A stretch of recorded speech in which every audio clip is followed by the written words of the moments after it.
Joy 99.7 FM Showbiz A to Z, and we are on today to have a very critical discussion here. Yes, we are looking at using activism as a tool for development in the arts. Yeah, so people in the arts have needs, and we all know that these are the things that are supposed to make their work easier and more productive. But sometimes the society, corporate bodies, or government make things difficult for them. So some creatives have in the past used activism to cause some change in certain areas of the creative industry. I can mention George Bosompem and his people when they came together to make sure that the Film Act was passed. Yes, and that gave birth to the National Film Authority. I can also mention FOCAP and their activities, Ghana Music Alliance. I can mention Nanama McBrown and some filmmakers who protested, against the establishment of a film village in the eastern region. Today, we want to see how best we can use activism to cause more and radical change in the arts. And I have right here in the studio joining me, I have the convener for the Federation of Concerned Arts Professionals, FOCAP, in the person of Kojo Preako Dankwa. My boss. Yes, sir. Good afternoon. Good afternoon. How you doing? I'm fine. How about you? I'm okay, not bad. Yeah. Today we've dragged you from your place. Yeah, for the good of the country, for the good of the industry. If Chairman calls me, Chairman call you, don't go come. Charlie. You don't go come. You can't say anything. I tell you. Chairman therefore. But this is your home, so welcome back. You see. Yeah. And then we have in the studio the PRO for the Ghana Association of Film and Television Arts, the person of George Bosompem. My boss. Senior, but my thing no be association. No. Your own no be association. Academy, yes. Your own no be association. We don't mention your academy. Own academy. It like Ghana some Academy of Film and Television Arts. Yes, academy. Yes, the academy sets you apart from the from us.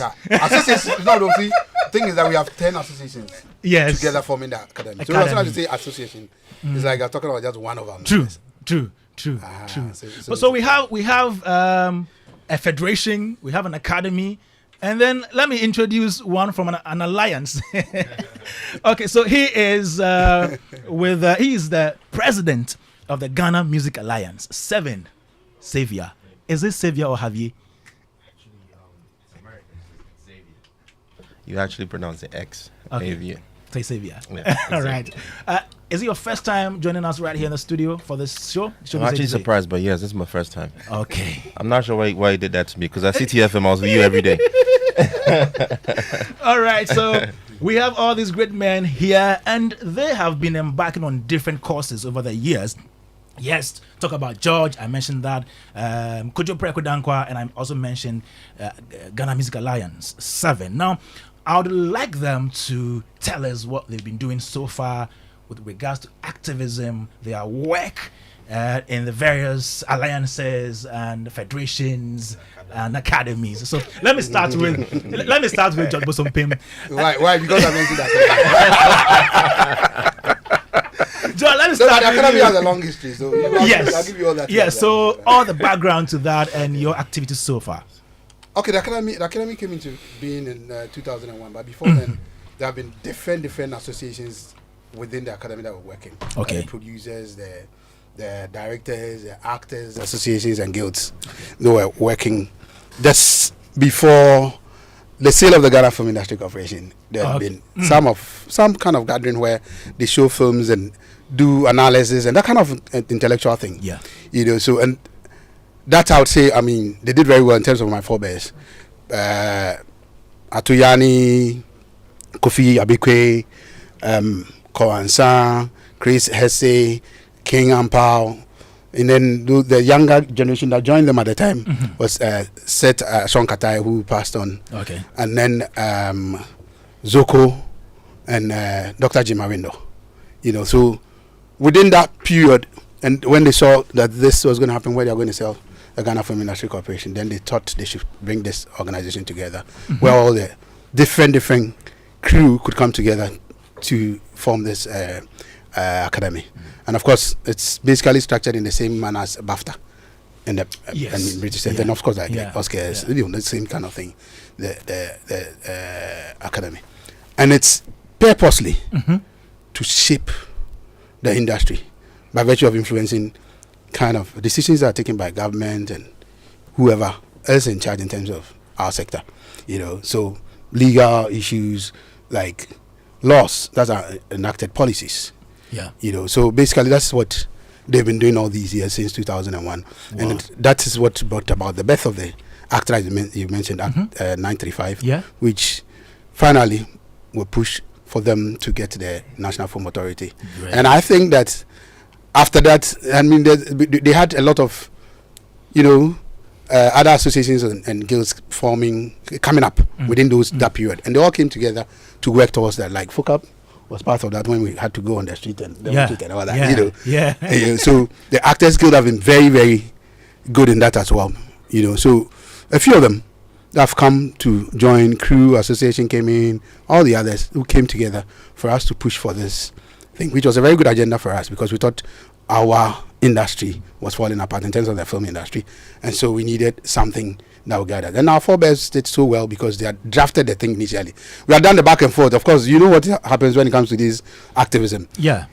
Sometimes the politicians will try and break your front, and it happens all the time because you've experienced that. Yeah, we did, especially when you have other groupings that do not believe in that idea of going towards that direction, especially when it comes to elitism and things like, because they say that these people, that Bukulong people, they want law. Why do we need a law? We can do our own thing and that kind of thing, so people's understanding. But gradually we got everybody to the table somewhere 2017 when the law was passed, and about 24 of us got together and they appointed me as a convener for that. And we managed to push for the NFA to be formed. And the initial thing that we're thinking about was that because the government will say, we don't have money to form a kind of agency or department of that nature, but the law says it has been formed based on when it is passed, it's formed basically. So then we had to push, and we thought we have to be strategic. A lot of these laws come into being and the agencies come into being, and they don't have an ally, which is a legislative instrument. So we decided that we would move from that situation where they come into existence, stay for about 5, 6, 7 years before they even get their ally. And so we decided to attack the ally. And that's what we started with. Midway through, there wasn't money, but some members with their own small resources brought money together. We also pushed and, to put my hand in my pocket to put some money for us to have some of the meetings and some of the stakeholders. So individually, you guys sacrificed your own... You need to, if you want to do activism. You see, the thing is that even when the policy comes into being and there's no one to even go and alert them to say that, look, this thing have to be done this way, this thing have to be done this way, it's not going to work. And I think what our shortfall at this moment is the fact that when the NFA came, everybody thought, now we have it, so let's just relax. And so anytime there are people who would want to say things and say that, look, let's go this direction because this is what is right, they'll say, why don't you just leave them and let them do their job? And some people have even said that, you don't like certain individuals in there. That's why you make that kind of comment. And that's where we fall short, because at the end of it all, it is for the betterment of the industry that we are here. Otherwise, Kofi Preko would not be sitting here today. I will not be sitting here today. Why would Kofi Preko would not be sitting here? Why would I be sitting here? I should be relaxing my bed somewhere. You understand? Yes, because I started this business how many years? When I was 16 years. Yes. So many years ago. When I first acted.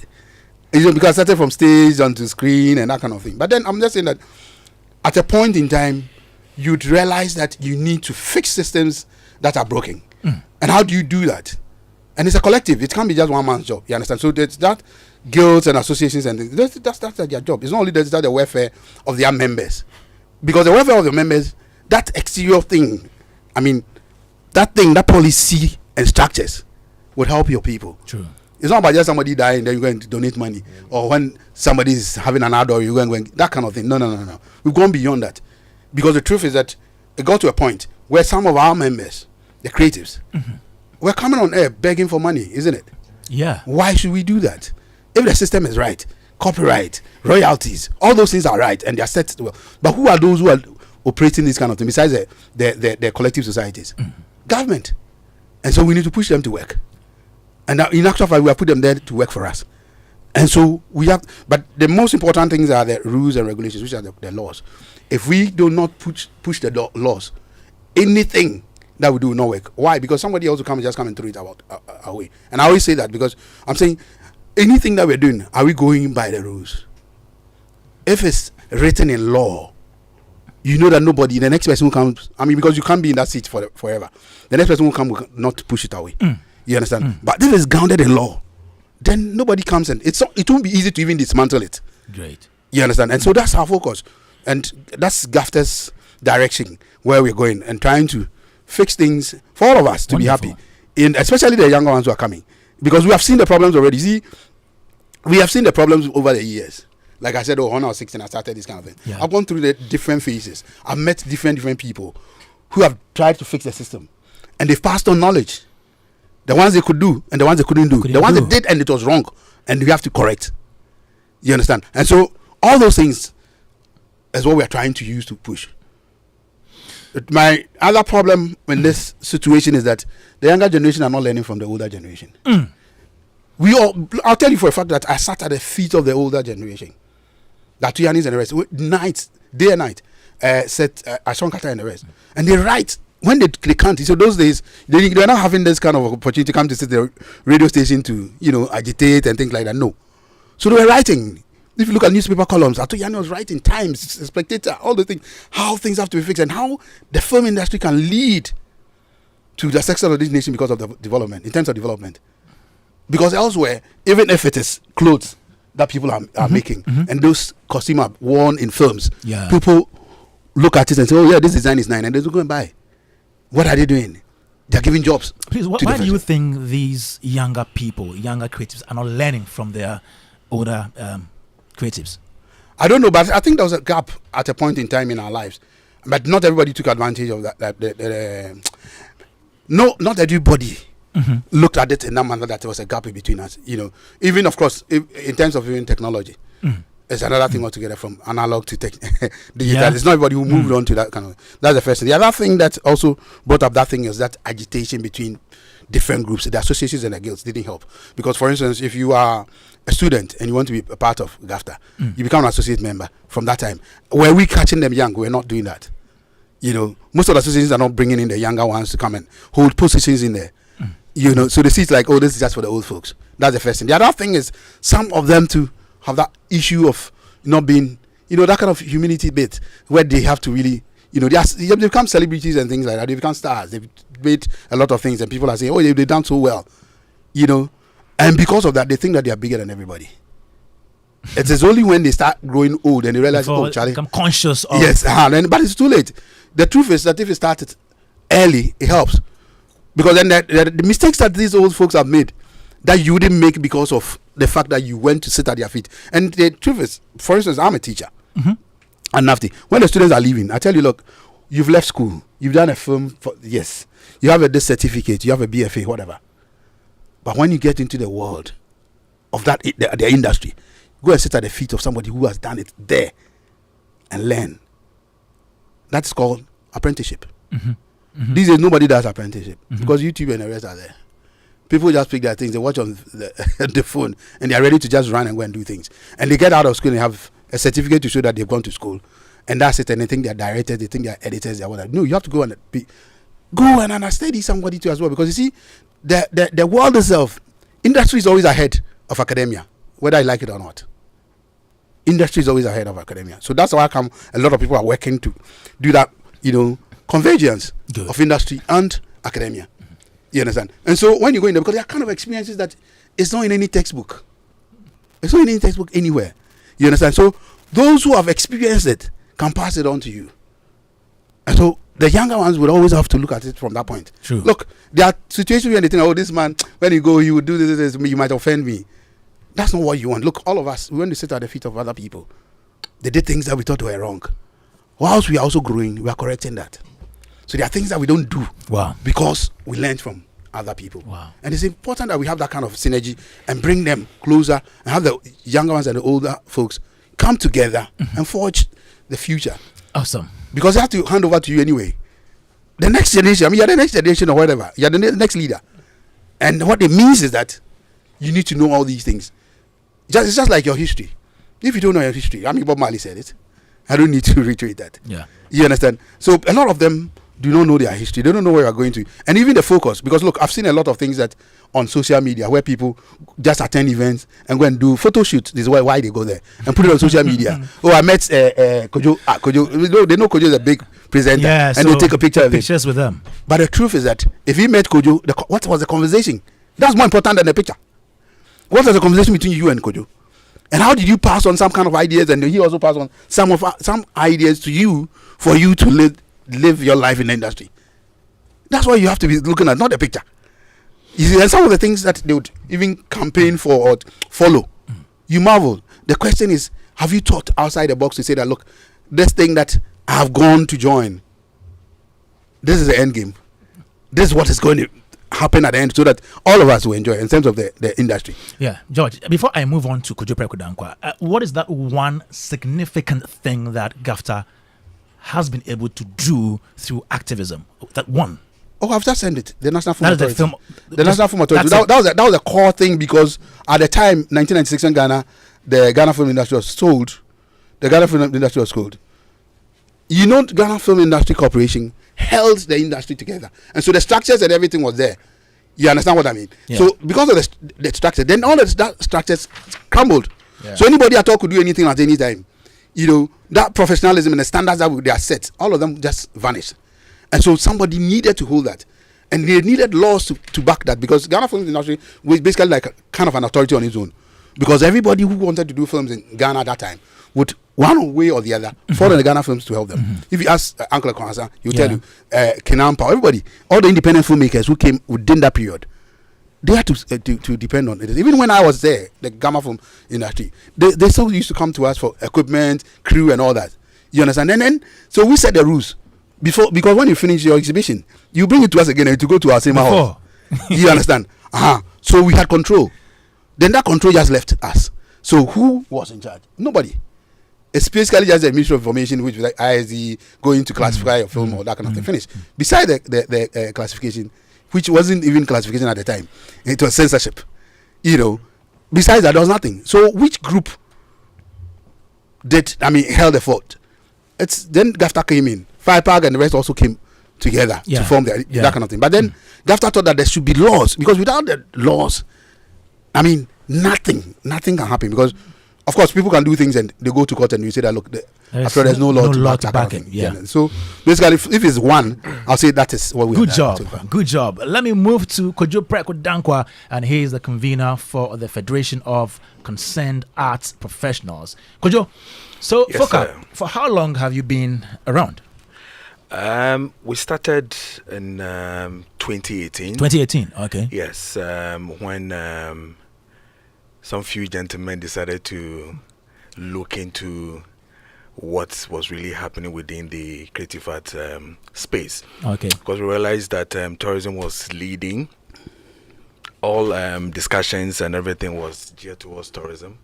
We realized that creative art was not in existence within the space. So three gentlemen decided to, sit down and then decided to have an advocacy, a pressure and activism group sort of tool that we can really push the system to really factor creative art into the limelight. Who were these three men? My good self, Enoke Japan and Kwame Dadzie. Why didn't you say Enoke Japan's good self? Are you the only good person among them? Enoch, and then Edward Aqua. Oh, okay. Yes, Eddie was. Eddie was part. Yes, Eddie was part. So you, Enoch, Eddie. Yes, Eddie was with but us. I thought Mel Davies. Mel Davies was part. Oh, yeah, Mel Davies. Okay. Myself, Enoch Japan. Then you are 4, not 3. And then Eddie Eddie Aqua. Okay. Yes. So Eddie was the one handling all process in terms of getting it to the media spaces and all that. So that's where we started from, and we realized that it will work, because some of the issues apparently we were touching on was not things that we were seeing within the mainstream when it comes to creative art in this country. So we decided to, get ourselves done. We registered the association. So initially, yes, we were called Federation. Yeah. But when we went to Registrar General, we were told to then change to Foundation. Oh, so it's we not are now a foundation of concerned arts professionals. Not a federation, not federation again. Yeah. So okay. we decided to then do that, and then yeah, exactly. Yeah. So it's a foundation. Yes, we went to for the foundation. So registered it in 2018 as well, and then we started a full force in getting ourselves on. So what we really also wanted to eat into was get into the policies, get into the space where our folks within the creative art lack in terms of getting government attention. So what they were, we realized they were doing was that they were more interested in the show and not really interested in the business. So there were so many things within that they did not know, that they were not even aware that these things are done for them, or probably it's gathering dust on the desk of agencies and ministries and all that. So we decided to do that. One of the first one we did tackle was when the formation of the Creative Art Council was formed. That was the same 2018 thereabout, where 3-member committee was set up. So then we decided to then push for them to see us, to see them work efficiently, so that the purpose of their coming together to do that 6 months or 3 months job will be fulfilled for us to eat into a better life for the creative art industry, just as Ghana Tourism Authority is having or is enjoying under the Ministry of Tourism, Art and Culture as the agency. So we started from there.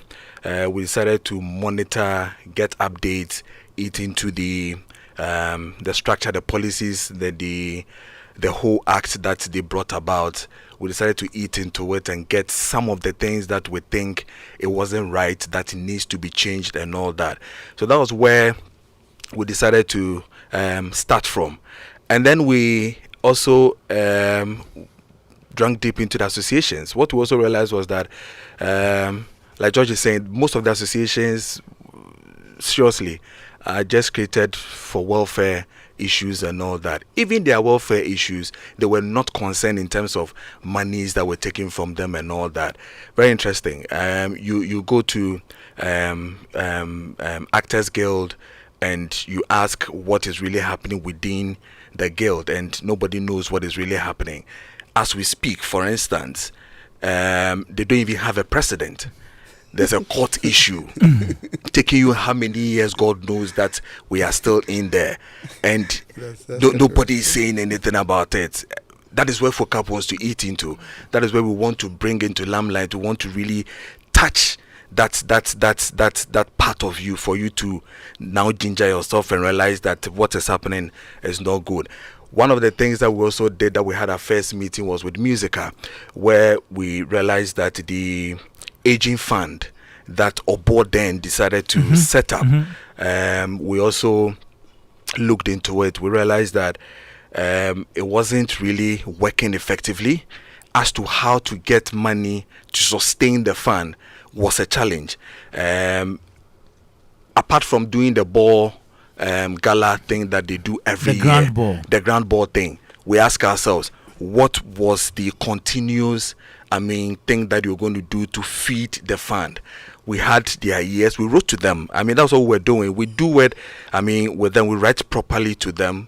We wrote to them, Bosco, and then the board decided to meet us at Musica, where the officers, the old one, the very old one, that was where we went, and we had a successful meeting on that.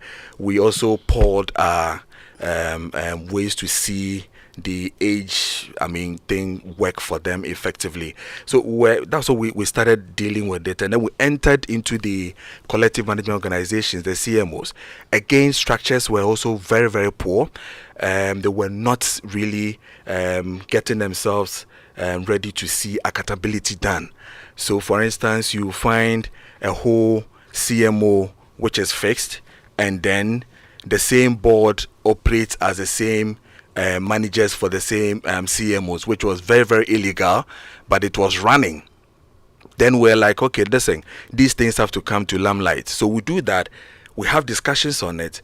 We open the eyes of these same members or these same people who are joining these CMOs, and then they decide to get attention or red light on it. So, for instance, we started with the Carlos era, the Carlos Keke Kabobo Makokreku Mantes era. Yeah, Carlos Sechi's era, Keke Kabobo Nat, Amantiba, and then Makokreku themselves.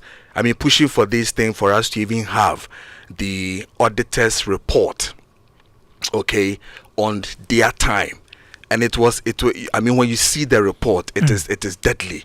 I mean, situations where what do you mean by deadly? It's more like the Public Accounts Committee thing that we see. Wow. I mean, we have heavy within the creative arts sector, especially the CMOs, where monies that were supposed to be used for the musicians, okay, are not used for the purpose. I mean, people are paying themselves salaries that were not properly accepted by the board. Why? Because the same people who were managing the affairs of CMO are the same people operating as board.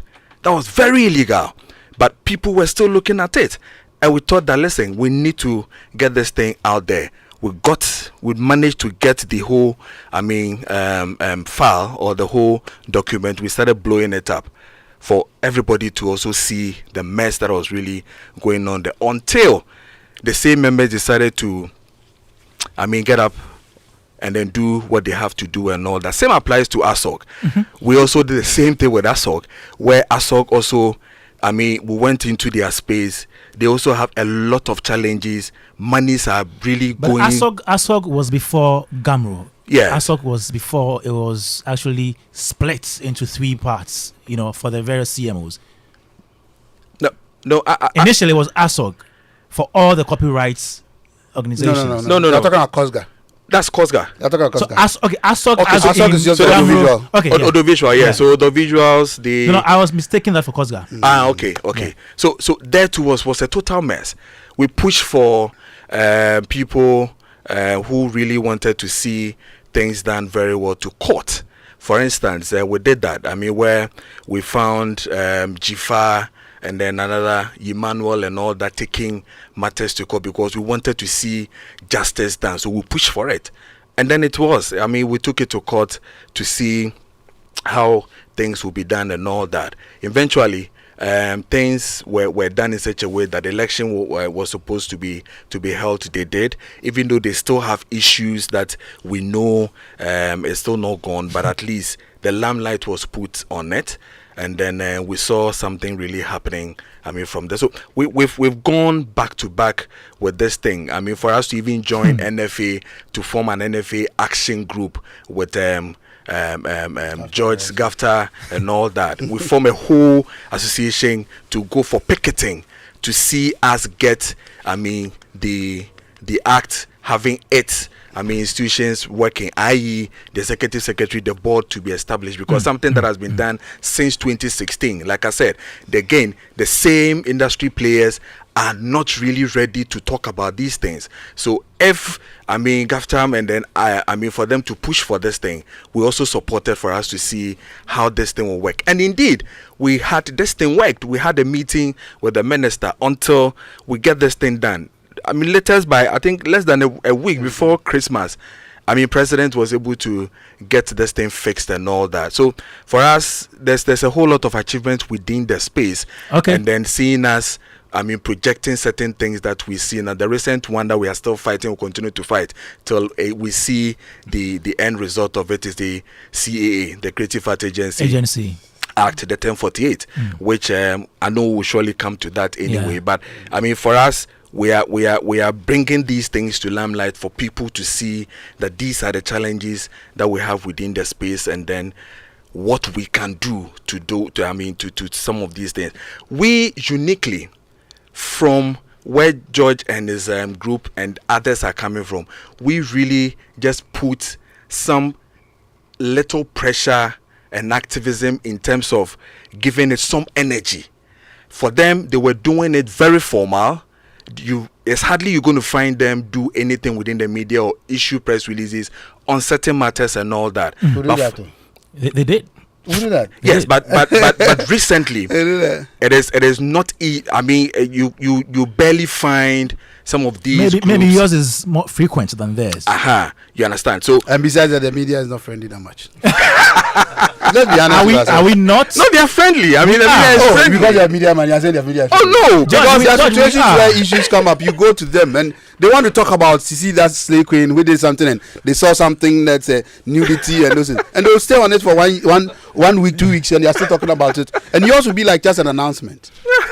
I'm being I don't honest. know I said that- I told myself I'd take you by surprise. and I tell don't you know later. which experience you had, but I'm not sure this is an experience you had with us, though. Maybe some.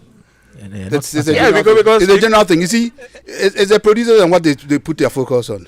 And the focus has always been on. But unfortunately for Showbiz A to Z, we've always put our focus on things like this. Yes, Yo, yes, Matty. yes. Yeah. So could you wrap it Yeah, up? so running up, we have really gone through the mill. We have come to stay. We will continue to do what we have to do. Hoping to see, just as Josh said, to see bigger things and positive things happening within our sector, because that is the most important thing, or the most important reason why all of us have taken time to do this. I mean, for activism, I keep saying it takes anger, yeah, Yeah. hungry, As in hunger. yes, Okay. yes, So okay. anger and hunger, Okay. okay, to fix this thing. When I say hunger, because again, what you seek to do, you will not get the favor that you need, okay? Like you said, they will break your front. If they do, others get something to chop. You want to focus, forget about it. If you don't have the anger, okay, in you, a positive anger, I mean, Positive. You are qualifying it. yes, to do the needful, okay, most people will lose their jobs, or most people will not see the limelight. And that's all you need in activism to do these things. Wow. Yeah. Kojo Prekudankwa, convener for Foundation of Concerned Creative Arts Professionals. Yeah. And you said you have just 4 members. Or do you have more apart from the 4 people that no, founded no. it? You have more now. You had 4 founders, but how many members do you have now? No, we don't have now. We are now opening chapters. Okay. Within the region. Region So as well. we've done Greater Accra. We're heading towards Ashanti region to open a chapter where Okay. they will operate on their own anyway. Okay. So that With a Vim crew. you see the thing. Let me count to 7. But let me ask you. George. Let me ask you a question. If they have 10 members, what does it matter? The most important is these Oh, the no, 10 no, members are very vocal no. and they are doing the job. I just want to know how many people. You they- see, they I was just have. talking about the media issue. No, you see. Look at the focus. We are going. And 7. Kojo come and defend him because he's also a media person. 7 Xavier is the president of Ghana Music Alliance. Let's get to him and then find out what they have done so far with their group. 7. Yeah. Yeah. So just like the 2 other panelists said, it's basically the same. It's a couple of people talking and basically discussing the industry. And music is a very tricky business because unlike the film people, you can still act at 100 years old. I mean, there's a role for you. You know, there's still things that you're doing at a year old, a baby, 2 years old can still act. So you have a huge range of people in a certain age in the music, in the film industry. But in our industry, it gets to a point where you're too old. You know, yeah, it's unfortunate that's how it is. So basically a bunch of old music heads got together talking and talking to each other, you know, on different continents, all Ghanaians though, but on different continents, and basically lamenting what they went through when they were the Sarkodiyas, the Stoneboys, the Kiddies, etc. And how things have changed and how things haven't changed. And different issues came up, and unfortunately, for some reason, Gumro kept coming up. You know, every time we talked and stuff like that, because 2 of the founding members, Reggie Zipi and Boli, you know, who at a point they had their glory in Ghana.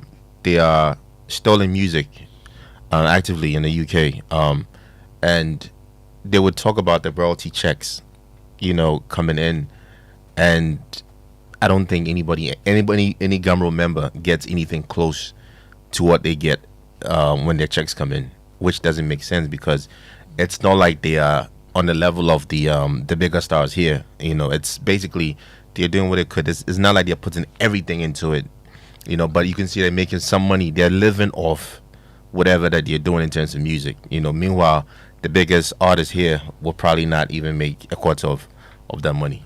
So after talking to each other, and talking JQ, Hammer, even artists who back in the day were not seeing eye to eye. Everybody was was on the same page. Like years later, you realize the bigger picture was really to make money off the music that you did. It wasn't about the hate that you hated each other. It wasn't even about the music, but to make money off these things. And a lot of the time, we have the younger ones coming up, looking up to some of these people. And the truth is, sometimes you don't even know how to tell them, what to tell them, because things have changed so much. The way things work then, like in terms of like how what a producer was, what a label is, and how things are working right now is very, very different than where people are buying whole projects and basically reselling it and making money off it. So after a lot of talks, and like I said, Gumroad came up, and some of the members started going at Gumroad, making videos, going at them, shouting at them, and on all these things. But at the end of the day, we realized that it did get some attention, but at the end of the day, we should have something more with some meat. Like basically, make sure the structures are working for the musicians, because in any society, to make that money, like, things have to work. Gumroad has to work, not because Gumroad wants to work, but it will have to work because there'll be government sanctions. They'll lose their license. These things will happen to them if they're not meeting certain goals and targets. So these things have to be done, and also the artists have to be educated. Like most of the artists, old and new, just really didn't know what royalties was, because I think they've been brainwashed over the years to think musical Gumroad royalties is only about 100, 200 CDs, and it's really not cool to be fighting over 200 CDs. Meanwhile, when you sit down and break things down, you could actually figure out that maybe if things work properly, the systems were proper, a hit song in Ghana could generate you about 1 million to 200 CDs and 2 million CDs in a year, easily. And that's just based off some of the monies that they are getting now, which most of them are not accounted for. So we talked to a bunch of people, and from outside of Ghana, other associations which were into that, and everybody asked, are you registered? Are you this? How many members do you have? How many this do you have? And we just realized we're just a bunch of people discussing things and shouting at us at the time. So we had to actually now incorporate, like have form a foundation, with the Registered Journal's office. And this happened, I think, in 2019, 20-ish. Now, mind you, the founding people, a bunch of them were still like in the US and the UK, the JQ's Dead Buddies, and all of them, they were all like outside. So basically, it was up to us here to actually do the work, because they can talk all they want. There's no way they are coming down to walk to Gumroad office or go to see them Marco Krigumante or somebody to actually let something happen. So the bunch of us who were here was me, Kofi Wache, and a Trigmatic, and a few others who also share the same passion. We had to like take it upon ourselves to actually move ahead and do this thing. And Mark Darlington was like a huge person in there, because he could connect. He was the one connecting everyone to everyone, you know, to basically make this thing happen. So we got incorporated, and then COVID hit, and there was more. At this point, there's more thinking to what the strategy should be, how we should move. What are we doing this for? We can't be shouting at Gumroad forever, because there had to be something more to it. We had to attract members. We had to attract other people to join, to see the cause, to see the light, to see exactly what we wanted to do. So we basically came up with what we stood for. We were not Gumroad killers. That's what people used to call us. Like Gumroad haters. Gumroad haters. It looked like we just came at Gumroad, but which was not the case. The only thing was Gumroad was just a piece of the things that needed to get fixed. So it was basically to make sure structures work and to make sure artists make money. Like, you don't have to be the biggest artist in the world to make money. And we've had so many, personally, I've had so many experiences. There was a white girl, a DJ from the UK who comes to Ghana every summer, and she hangs out with a bunch of some artist friends, some underground, some fairly known, and basically she just learns, it goes back, then comes back again the next year.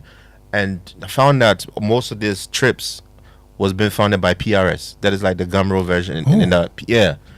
Like, as an artist, she's nobody. She's not a big artist, she's a DJ.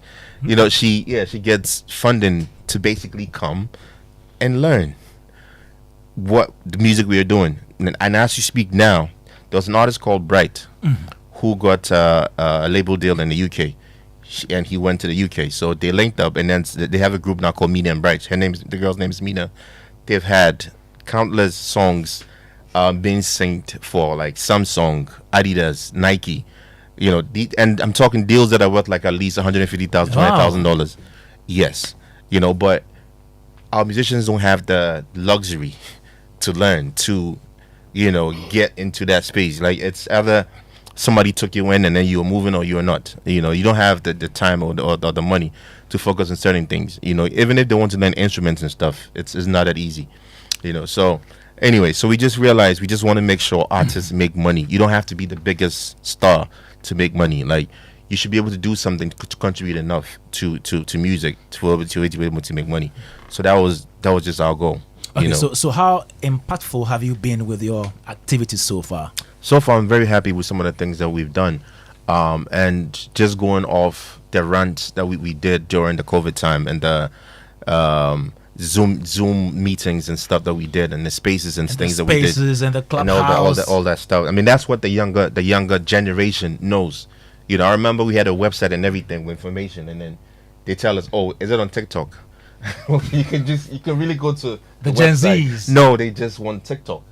So you have to get into their mind, learn what they do, and at the time, what they want to do was spaces, what they wanted to do was Zoom stuff. So we had to like go that way, and so basically, just talking about everything, you realize the problem is so big that it would take a lifetime to fix the problems that we have. It's so big. Wow. It's so big.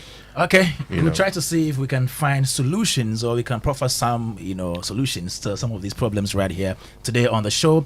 Showbiz A to Z on Joe 99.7 FM. My name is Kwame Dadzie. I'm here today with Seven Xavier.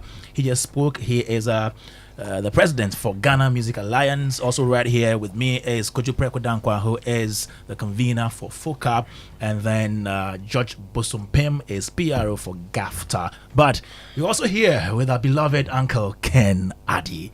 Hello, sir. Good afternoon, Kwame. Good afternoon, sir.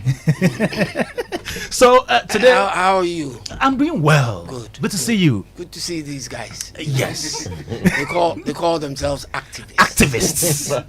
But you are too. Am I? Are you not? I used to be an activist. Okay. These days, I'm a laid-back observer. Okay. Of happenings. What's an activist? Because always an activist. Yes. on what? On what? You used to be an activist on what? On what precisely? Everything, particularly film. Okay. Where film mattered, because I started exhibition board. Yes, we started the journey for a new act back in the early 90s. Wow. I was in primary school then. Yeah. Oh, you primary? I thought you weren't even born then. No, we started activism from there. We used the board then used to go to TV3. Yeah, Ghana Films. Ghana Films. Yes, it was not even TV3 then. It was Ghana Films. Ghana Films to classify their movies, before screening, and they started producing certain movies that we expected them to bring for classification. On the board, representing the Ghana Films at that particular time, was Mr. Anti. You know Mr. Anti? Yeah, of course you would. Yeah. Miss Auntie was on the board, and it got to a stage where Ghana Films felt that they weren't supposed to bring their movies for classification because we come there to classify movies and blah, blah, blah, blah. So we said, okay. He quoted a portion of the law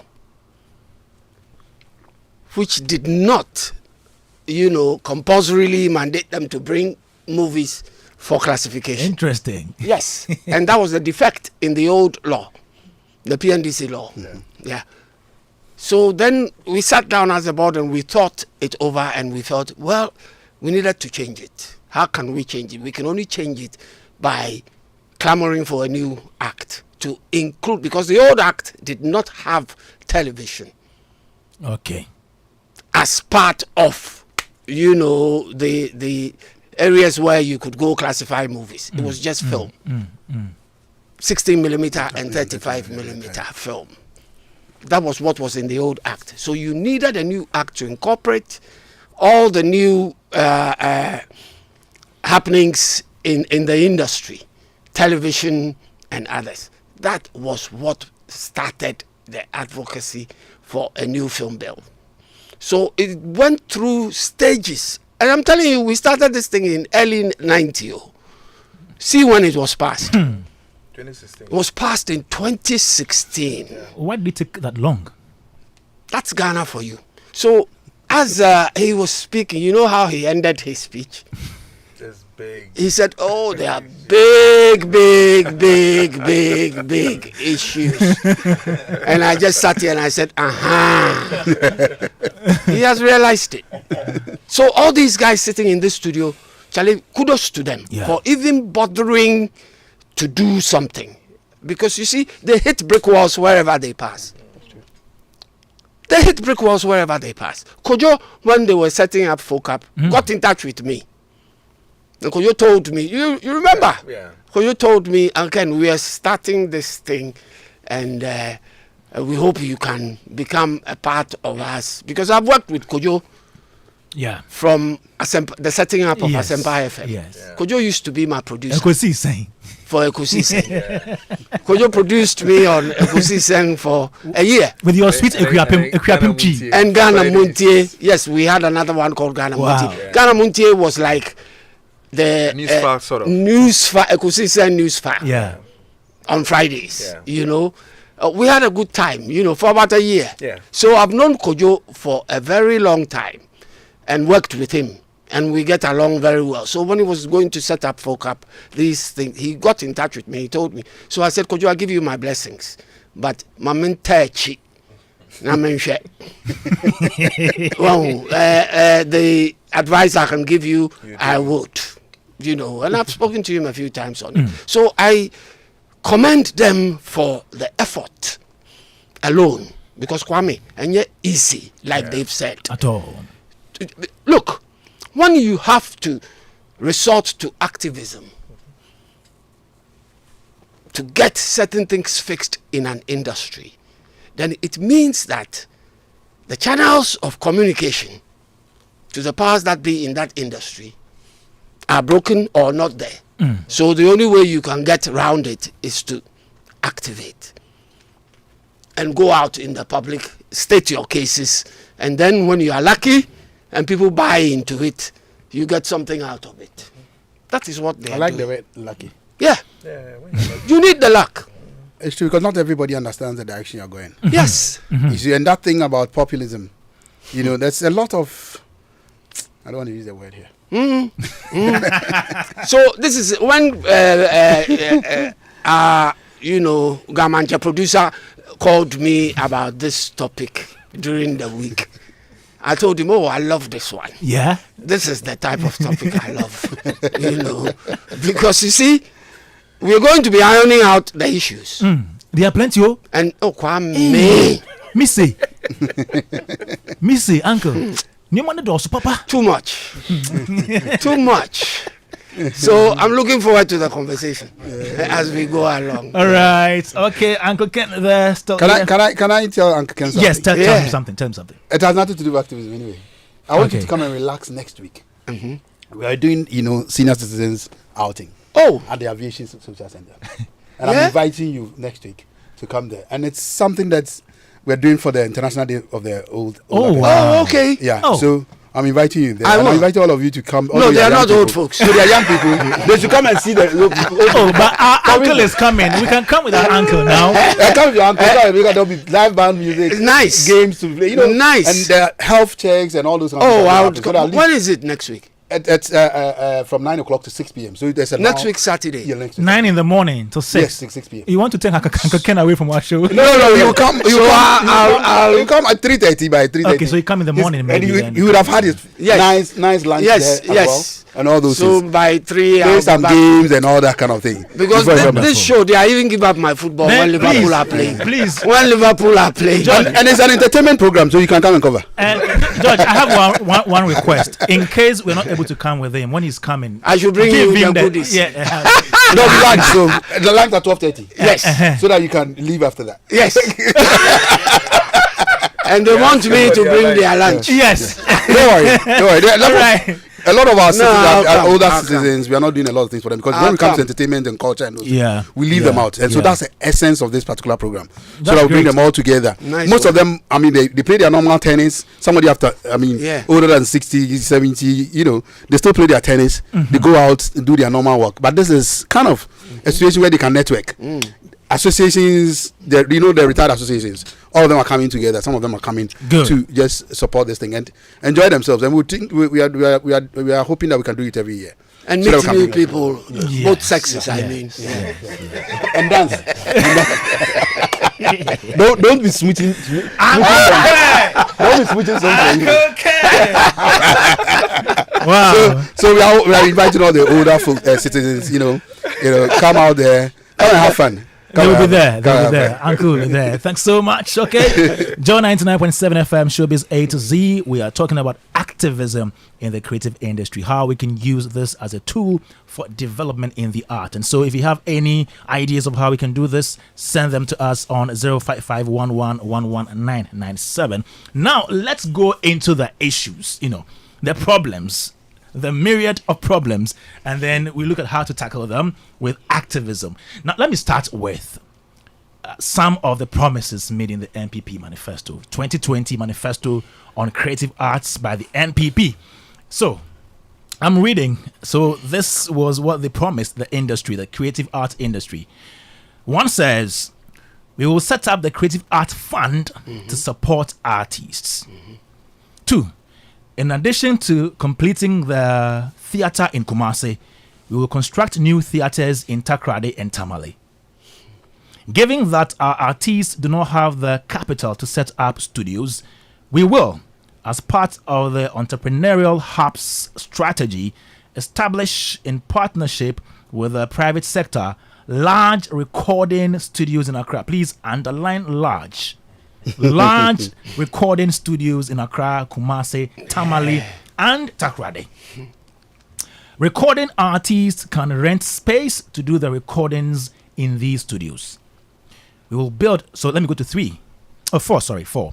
We will build a digital platform for artists to make their products available to the global market. 5. We will construct one of the biggest convention and exhibition centers in the world at the Ghana Street Fair Company site. So these were the promises. Now let me go to some other promises that were made with regards to studios for the industry. And all these were compiled by Joy Entertainment. So this one, first one says, on 27th July 2017, the Deputy Minister of Tourism, Arts and Culture, Mark Okrekomante, he wasn't then the minister, he was then with the Creative Arts Council. He said, government would set up an ultra-modern music studio where musicians could master their works. So this was the first time he also made mention of that studio. So I'm reading to you 5 times Ghana's creative industry has been promised studios. Number 2, in the 2020 NPP manifesto, the government promised to establish large recording studios in Accra, Kumasi. I mentioned that earlier on. Number 3 says, on February 25, 2021, the Minister of Tourism, Arts and Culture, Awal Mohammed, mentioned that the government had allocated $20 million for the construction of film and music studios.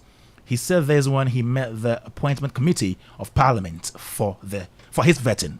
Then number 4 says in June 2022, the National Film Authority also announced that it had signed a landmark partnership agreement with Pixel Ray Studios, which would lead the construction of a full-service, world-class film studio in West Africa. The last one, which is 5. So the 5th time we've been promised studios. In June 2022, the Deputy Minister of Tourism, Art and Culture, Mark Okrekumante, said that his ministry was in talks with American film company Tyler Perry Studios to provide a studio facility in Ghana. These are just promises.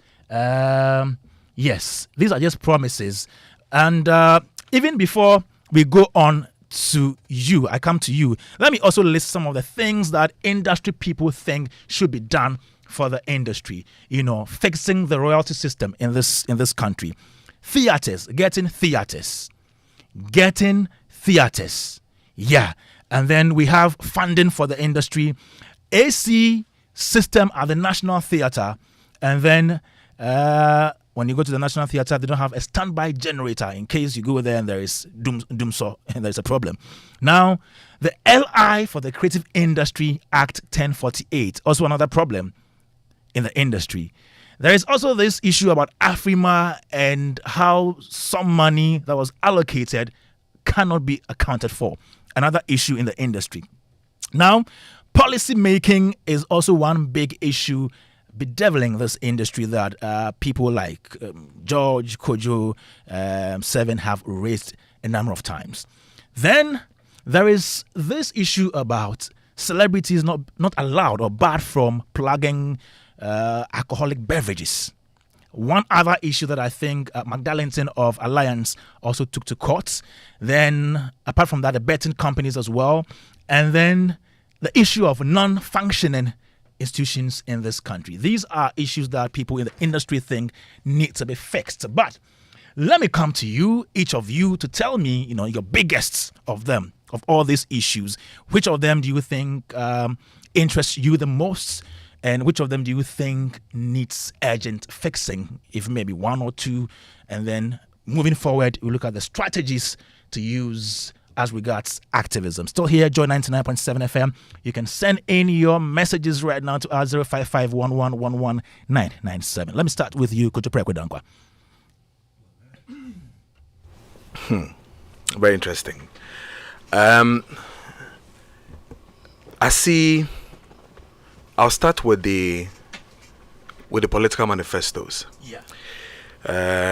I think that the political manifestos truly, really, I don't know whether it is the creative art guys who really set to do this one, because for the 2016 one, I think I saw names like Shele Okoboche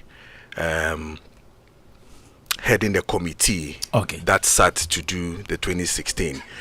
When I heard and I also read, I clearly told myself that this is not coming from the creatives. I think it's just buying. They talk big, but work on this particular project will be very, very slow. Looking at even the kind of things they wanted to do within the education sector, within the agri sector, the health sector, and all that. So clearly, the 2016 one did not really materialize. Especially, one of the things that really hit me very well is the cultural policy that we were supposed to review, and that one was in the 2016 manifesto. Listen, every country depends truly on its culture. Okay, one of the main pillars that really and truly make a country a country. And if since 2004 that President then Kufuor made this thing happen for us, and up until now we have not seen a review. It's still in the works. We learned. Yes, it has. I can address that one. Yes. It is still in the process. That's the English they will tell you, and that is what really, when I hear it puts me on another level, because from 2016, why Catherine them set up a committee headed by the former chairman of the same then National Commission on Culture, Professor Hagan. What happened to that committee? Our late Dr. Khan was even part of that particular committee. Daddy Bosco was even part of that committee, wanting to bring the youth into it to really see and streamline the whole, policy and all that. We didn't know what really happened. Whether the committee was not effective in terms of meetings or whatever, it break down. Now we are hearing again from the latest executive director for National Commission on Culture, telling us that it is in the process and they are about to finish and all that from 2016. And you think that we should be pampering you, we should be happy with that, when from 2016 up until now, so many things have really passed through the mail. Look at the telenovelas within the space. Look at what the cultural policy says about media in terms of content, the 70-80 or the 80-20. It is still in the policy. We never did anything to it from 2016 up until now, and I find it very, very disgracing. Where you even find majority leader asking Makukure Kumate during the vetting that, when I get home, I see my family watching telenovela and all that. These things are becoming too much. Mark, when you come, what will you do?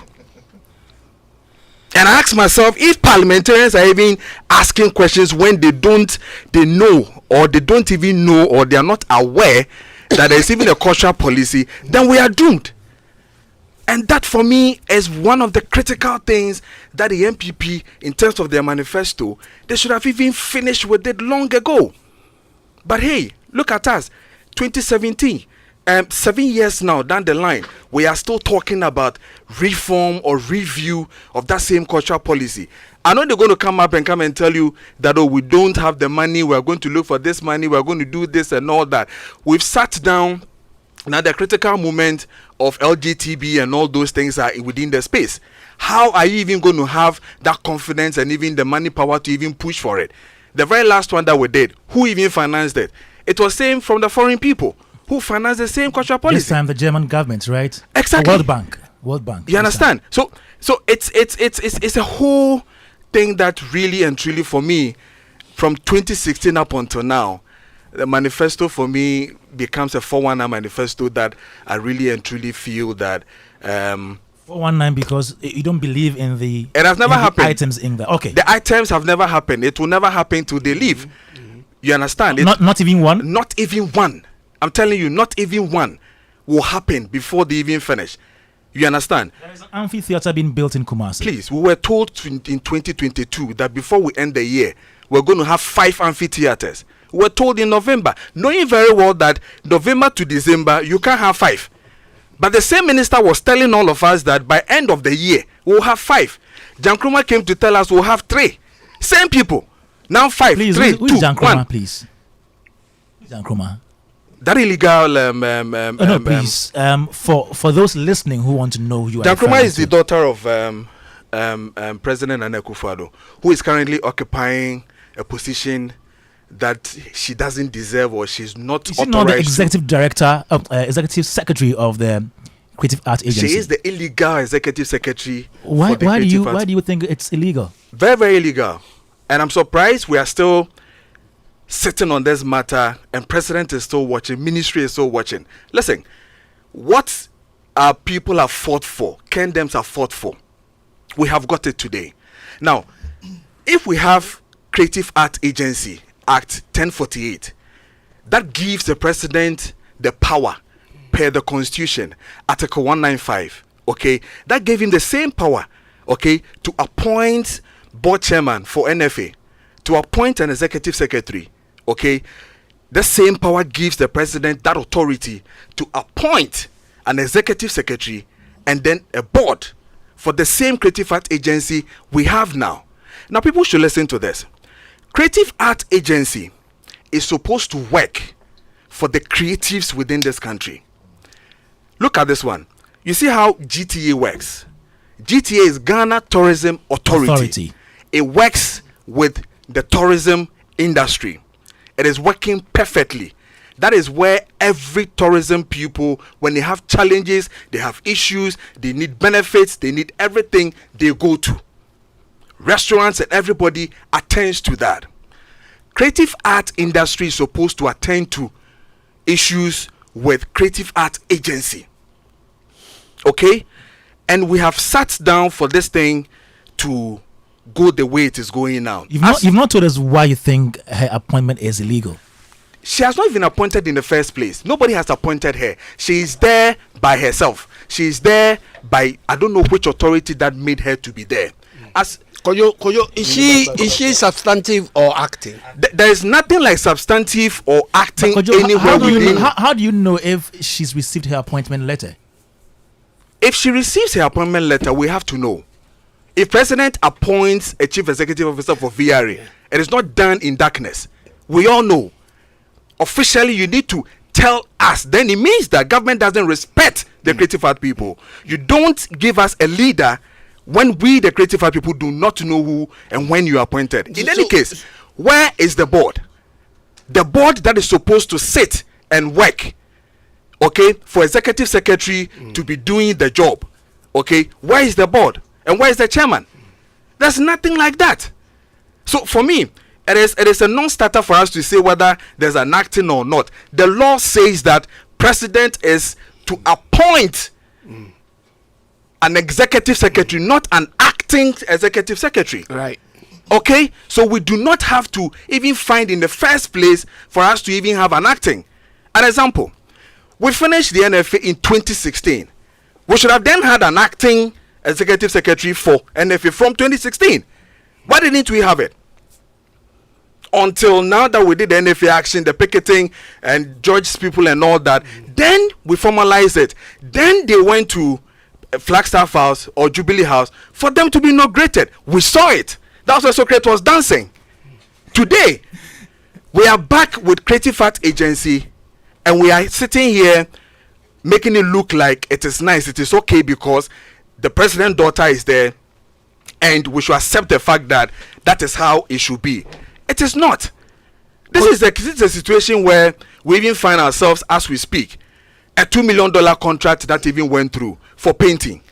What has really happened to us? But I learned she said it was from her own coffers, right? But in her press release, in her press release that she brought out, and that was not even smart of her.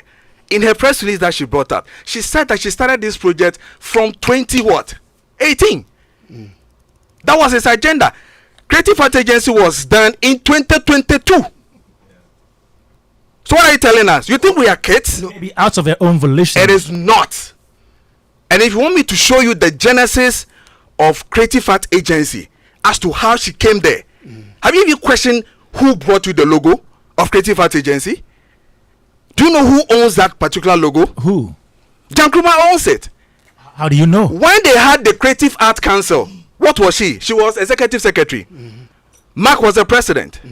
Abi, go on the site. Let everybody who is listening to me go on Ministry of Tourism, Art and Culture's site. Check Creative Art Agency CAA.gov. Whatever it is. Tell me where that particular website takes you to.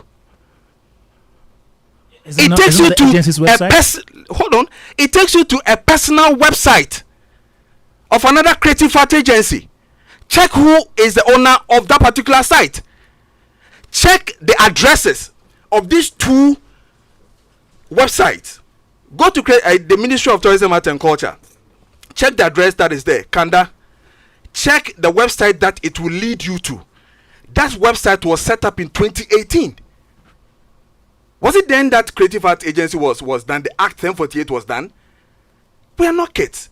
They were still preparing for the bigger picture. What? So maybe that was the foundation they laid. No. It's a non-starter.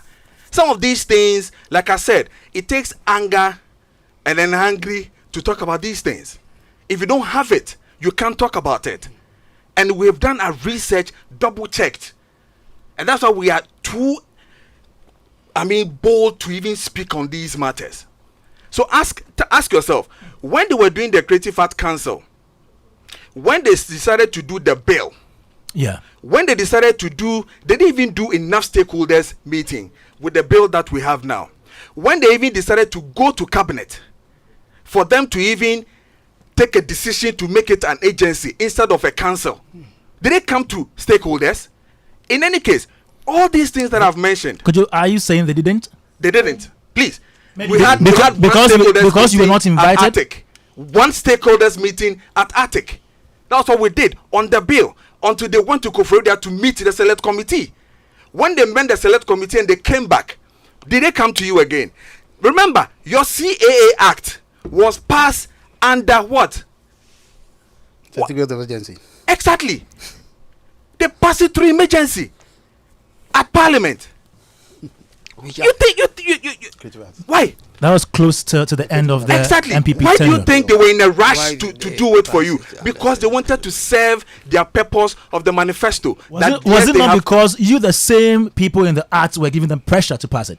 No, they were giving themselves the same pressure because one has raised the issue of the Creative Fund. They brought about the Creative Art Fund, and for them to get it done, thinking that when they do, the Creative Art Fund has been done. That's why they were pushing for it. And when they even went to cabinet and came back and changed it to agency, did they come to explain to you why it has changed to agency? Now, in all this, where was Jan Kroma? In all these processes that I've showed you, in all the press conferences that we did, in all the master classes that was done, where was Jan Kroma? Where was she operating from? Those are the questions you need to ask yourself now. So when you ask yourself all these questions and you get all the dots done, then you understand why we still believe that we don't have, and it is just doing like or becoming like the 2016 one. Now we have it. We have somebody who is there, very legal, doing things. She is not telling you what she does. She doesn't come to you, the creative art people, to ask you what you need or what your purpose is. When was the last time she met all creatives to even talk about issues? When was the last time she formally spoke to us? The last thing she did was that she had some selected people to say that they were going to do education and they want to enter creative art into education and all those things. Yes. What factors? What were the factors? Which people were involved? Was the minister involved? Minister was asked to meet the press as to why we still have her there. The answer she gave us was that finance ministry is having a clearance. What kind of clearance? To do what? And for me, one of the things that we have failed to do, okay, is to tackle these things squarely. Because somebody is sitting there and assuming a position that we think that the person is there to help us. From 2022 up until now, tell me one achievement of Creative Art Agency for the stakeholders. Tell me one achievement that they've done. But the latest thing that they did with Ministry of Tourism, herself and Mark, they were there to do it, was to sign an MOU, okay, on behalf of CMOs, i.e. Gamro, with French expertise. The MOU that they signed, have we checked from Gamro whether Gamro is even in the know of that particular MOU that they signed with French expertise? Do you know there's some money that they gave, an amount that I don't want to mention? Do we have it? No. So this is what FOCAP even did, and I'll show you the letters. We wrote officially to that same said office that, listen, we demand or we want to see the MOU that was signed in the name of CMOs in this country with the French expertise for us to understand what is in there so that we can also go back and educate the creative people, since you are failing to do that. Up until now, Kwame, no reply. I have done personal calls to minister, deputy, people within the Creative Art Agency. As we speak, nobody, and you yourself, you don't even have full information on the French expertise MOU signed by Creative Art Agency, Ministry of Tourism, with the CMOs. You don't have it. None of us have it.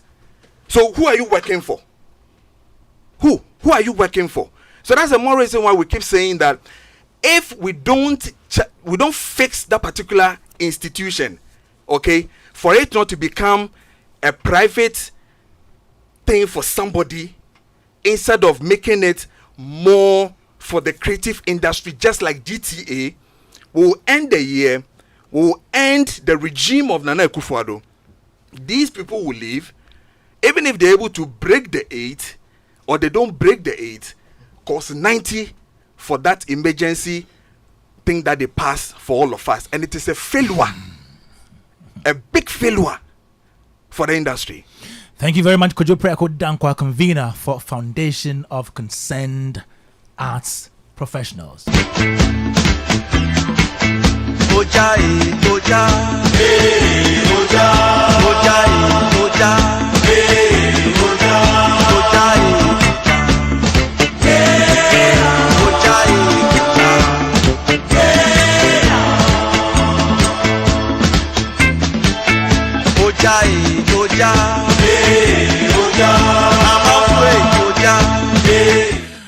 Joy 99.7 FM Showbiz A to Z getting hot in here.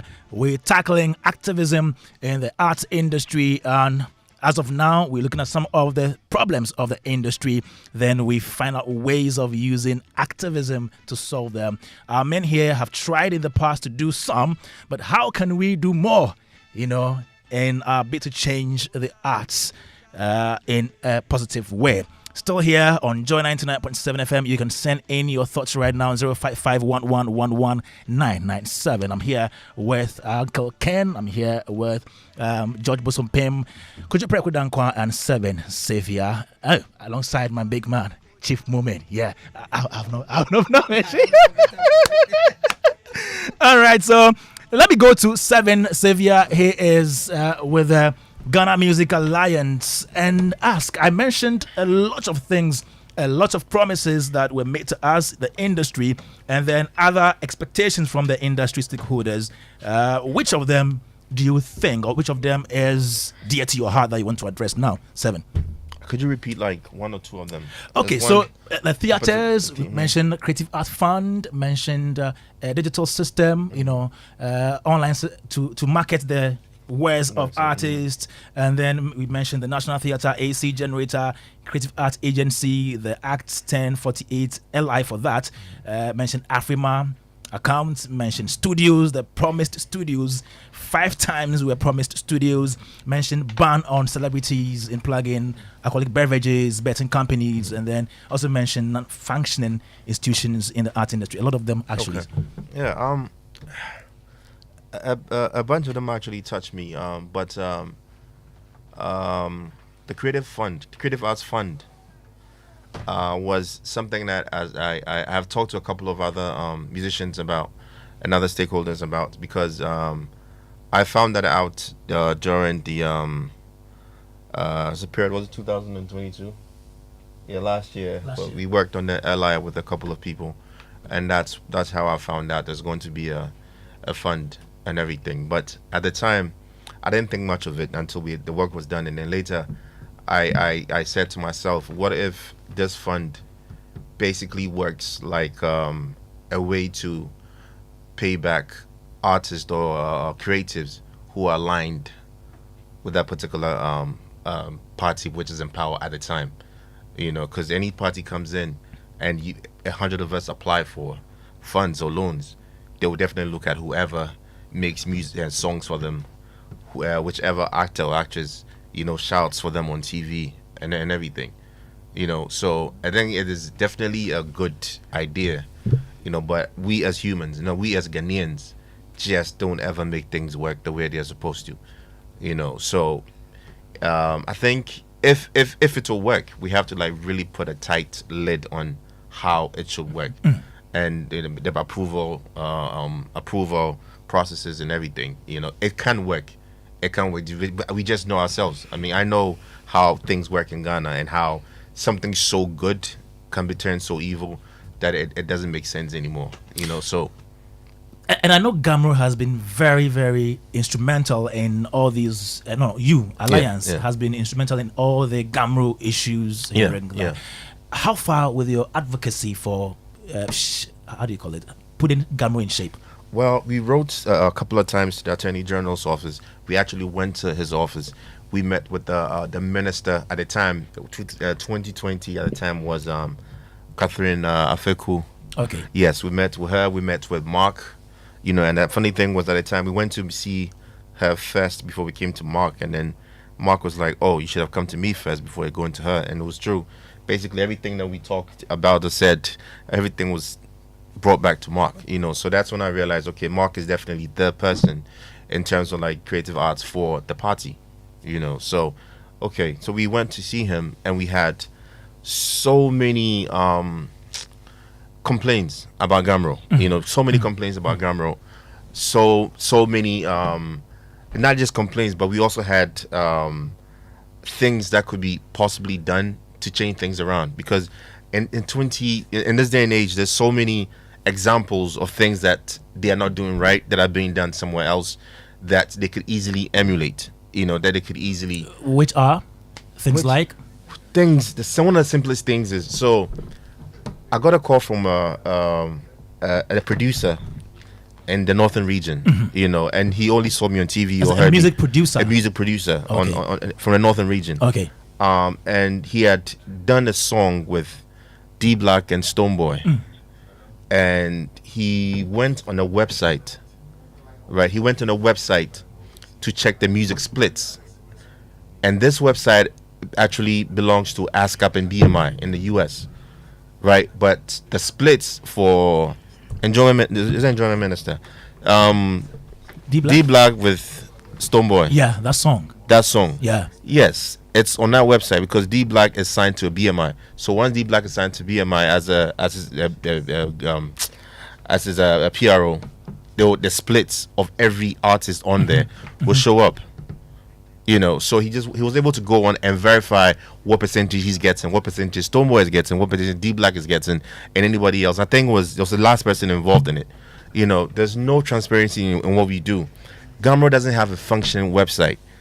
So somebody sitting in the north is checking on information in the US, and we can't even check the same information in Ghana.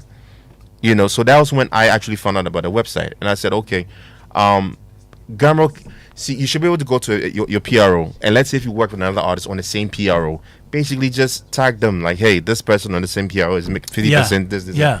We don't have that. So Gamro will tell you, Gamro will pay Stoneboy, not realizing that Stoneboy doesn't make all the music himself. Somebody produced the song. Somebody did something, but that producer or that music producer will never get a cent from the same song that Stoneboy or Sarkodie is getting money off of. The likes of like Sarkodie always has this period where he uses a particular person or producer. Like there was a Magnum era where he was doing the Illuminati, that type of stuff. It was a Magnum for a while, and now it is what's his name? MOG Beats. MOG, yeah. It's MOG Beats, and all these producers, Sarkodie is paid if he's paid, and they'll definitely not see a dime because Gamro does not even cater for music producers. Gamro does not even cater for music producers. But we have met Mark, and like we said, we gave him everything that is possible. Radio monitoring. I mean, Gamro always has their side of the story, which is Joy FM doesn't pay us. What's the other radio stations? Basically, the top radio stations that we expect them to pay, they don't pay them. So when it comes to royalties from this end, they're not getting anything. But when you ask a simple question that says, okay, so what are your rates, or what are your proposed rates? Nobody can give you an answer. But like in the UK, some of the BBC stations are paying £100 a minute. £100. £100 a minute of another song, a minute of the song. That's the rates that they've set for a particular radio. Of course, based on revenue and everything, we can't give you the same joy the same as will give some other radio stations somewhere in the Volta region. Okay, it will make sense. So there's definitely rates for the different markets and stuff like that. So if we ask about rates, nobody knows. And rates are these things are supposed to be set with the help of like Musica and maybe another like association or other entities in the industry. Like we all sit down and set rates. If Joe Evan plays a song for this amount of time, we either using, let's say, if you look at your revenue at Joe FM, we are saying, okay, for the year, we probably want 5% or 10% of your revenue, because you do depend on songs or music for most of just about everything that you do. That's a rate that we all agree to. Yeah. If you're also playing for every song you play, you are making 5 pesos, 10 pesos for every song that you play. That's also a rate that we can actually arrange. But this is something that's never come to Gumroad. Like they've never, ever even thought about setting rates and doing all these things. What is that one thing that should be done to turn things around at Gumroad? Sack everyone. Are you serious? I'm so serious. Everybody? See, the thing is, I would have, if they didn't know what they were doing, right? If they truly didn't know what they were doing, I would have said, we can forgive them somehow. Let's see the training and things will work out. But when, after years of following them and knowing exactly what is going on, which is, it is a deliberate act to do what they're doing, because there's so much money coming in that we need to make sure that these guys are not getting the money, but then we have to spend the money and make stories up for the money. Why is Gumroad buying lands? Why is Gumroad buying lands? Why is Gumroad doing certain things that just doesn't make sense as a PRO? There's so many things going on that just don't ever make sense. So to me, the only way that we can actually get things done is making sure some of the people there are no longer there. And I also realize that elections in these things don't make sense. That's why music, there's always an injunction. There's always this. Everyone knows, the same way as music, everyone knows how to win that election if they want to win. They know. That's why you never really see. Have you ever seen the list of Gumroad members? You will never see it. That's like looking for the missile secrets of the US. You will never see it, because they use that list to vote. Okay. So you will never see it. So we don't know how many people on Gumroad. That's a number that changes from 3,000 to 5,000 to 6,000 and back to 2,000 to 3,000 to 5,000. You will never see it. Never. Wow. And these are things that we put out to the minister or somebody important, quote unquote, in the creative arts industry, and you realize that he starts accusing you of basically telling lies. And I can actually prove most of these things, question these people about these things, where auditors report. It's almost impossible to get these things that should be public. You don't get these things. And it's very, very, very, very sad, because when you get confirmation of a few things that Gumroad, apparently there's a national Spinners Association of Ghana. There is. All right. There's about 15,000 members. Yeah. Apparently. Now, this year? Yeah, this year. I was at the Unicorn Gumroad. You were there, right? I was there. Where it looked as if they were paying between 450 cedis to 700 cedis. We don't really know, but some people are claiming, they are taking 450 cedis. Some people, but 15,000 members times 450 to 700 cedis. Do you know how much alone that is? That is if they pay their dues. Most of them do pay. Do you have any idea how ruthless those NASA people are? And you have no idea. They are scared of the enforcers of the Gumroad rules or laws or whatever, because they will come and take your machine away and lock it away. They will come you'll be surprised at villages that you wouldn't even think they would go after them. They go after them in these villages. So they know to pay, and they do pay up. But the thing is, there's never ever been NASAG got 1 million CDs from their collections this year. 2 million CDs from that. There's never been. Meanwhile, when the NASAG, so the National Association of Spinners, the National Spinners Association of Ghana, their leaders, quote unquote, are the ones who are supposed to go around collecting the money. Now, when they do collect the money, they take a percentage of that money. They keep a percentage of that money, and they give the rest to Gumroad. Now, we don't know the percentage they keep, and we don't even know how much they collect. I think that's something we can find out from Gumroad. Good luck.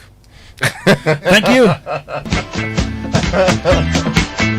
Oja, oja, hey, oja, oja, oja, hey, oja, oja, hey, oja. Showbiz A to Z on Joe 99.7 FM. And this afternoon, we are finding solutions to the problems of the industry. Yeah, the creative art industry through activism. Let me read some of your thoughts right here. Let me take this one from Papa Ansa from Latequiapim.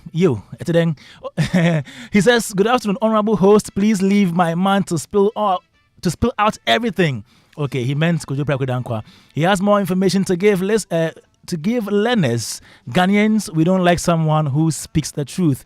Papa and son, I was doing my job, seeking clarity on issues. All right, thanks so much for your message. Let me take this one from AC Sutherland Addy. Oh, okay. Nice one. Says, folks, activism, and especially insisting on a non-partisan approach, is a long game. Strategic partnerships and the commitment to building on each other's strengths are vital. Also, let us be inspired by small victories. Please don't give up. From AC Sutherland Addy. Wow. Okay. I mean, I told you she's my sister. Yeah, you said. You said it. Well, for Adini. Okay, let me come to George before I come to Uncle Ken and Uncle Chief. Sorry. Uncle Chief. Uncle Chief. Nana offer. Nana. Chief. Banana. But Now my nieces and nephews calling me Uncle Junior.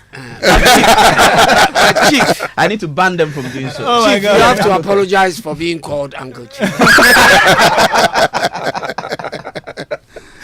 All right. Okay. George, so we've mentioned a lot of the issues. Yeah, Which ones are you tackling? Which ones do you want to speak I on? mean, once I heard Prof's Yeah, comments, it just yeah. tickled something in my mind that the cultural forum and how we have also used the cultural forum as a basis Right. for these kind of things. And like she said, some kind of alliances help, and we come together with different groups to work. Yeah, so it's good. It's good. She sent that kind of message because the Thanks so cultural much, forum Prof. is doing a lot of work, and of course, my issues are many. Some are political. Oh, we have more time. Don't worry. I'll try. Yeah, I have a Bible.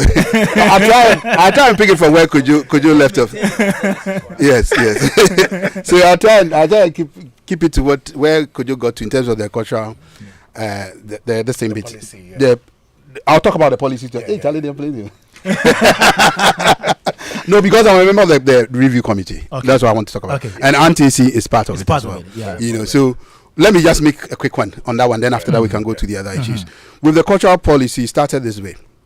I think it was 2018 when they appointed that committee that Catherine Afeku set up.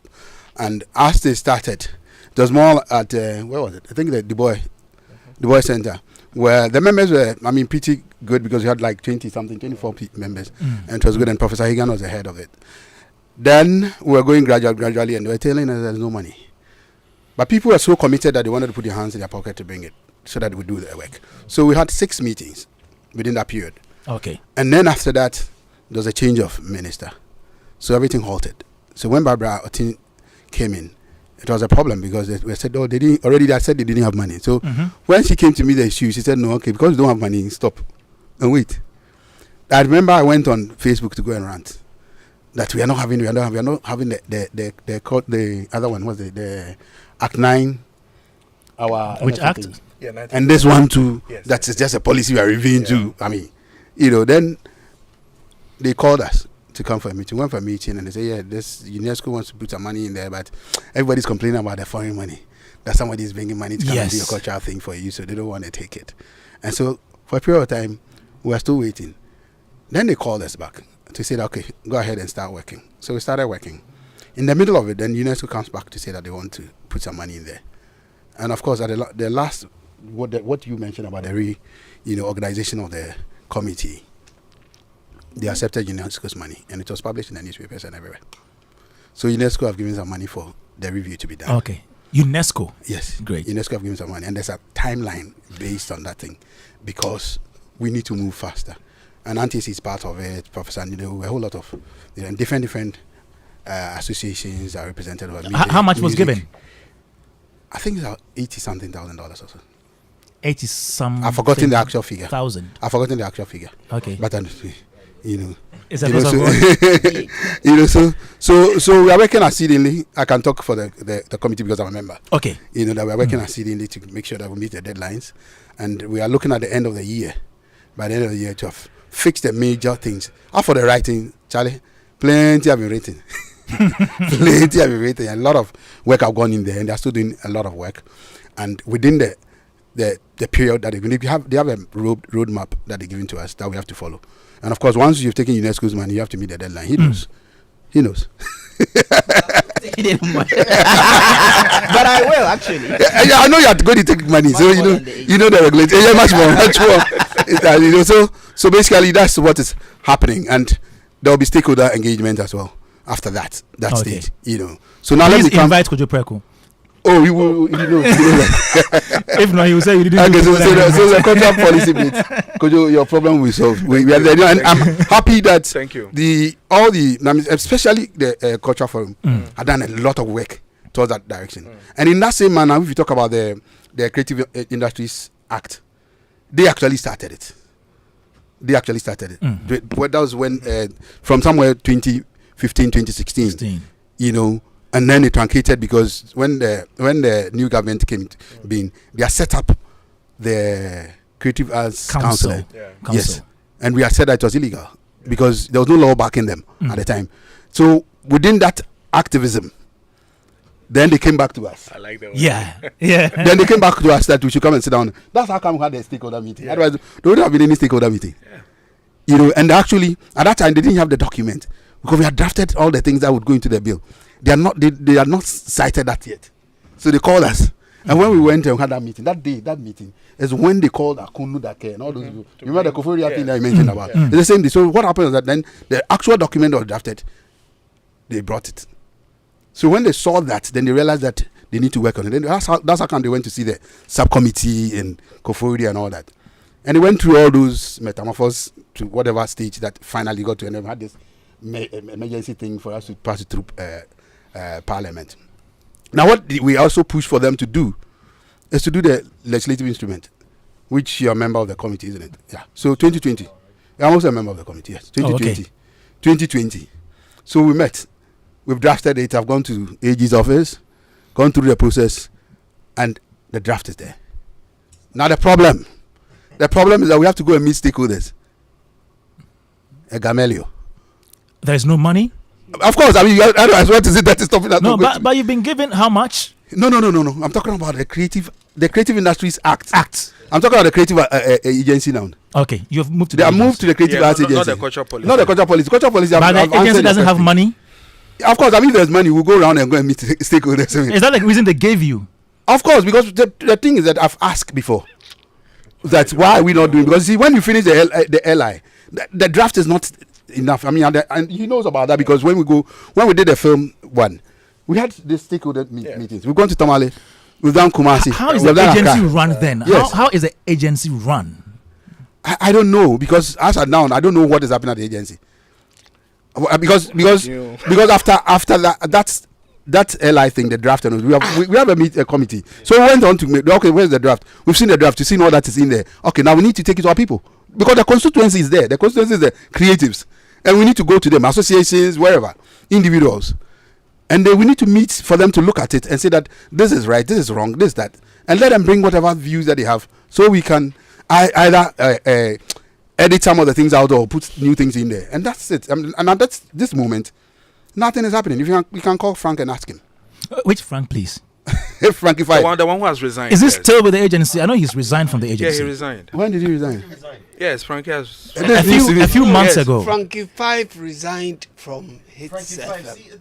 From Hits FM? Yes, but he resigned from. He's resigned from the Agency. Creative Arts Agency as well. Yeah. When was that? Yeah. A few months ago. A few months ago. He did. I didn't know. I haven't seen it anywhere. Anything. It's not been published in the dailies though. No, I haven't heard that. But he's resigned. Oh, you fuck up. We did.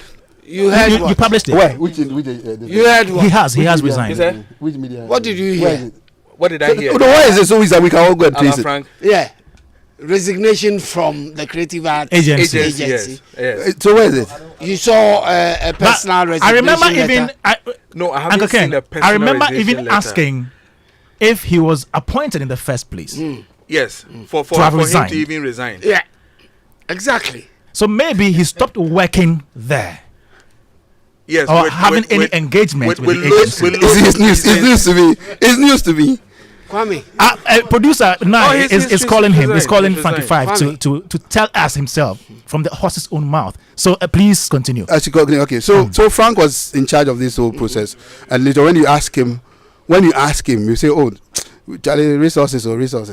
You know, so we halted there. But at least this should have gone around like what we are doing with the film airline. Exactly. Of course, I mean, even the film airline, we are not satisfied. Yeah. We are still Yes, pushing. yes. You know, because there are a lot of things that have to be done. Yeah. That should have been fixed long before this time. Something that we started in 2018. It's 5 years. You can't do that when the agencies, the authorities there. We need to push and get this thing done quickly.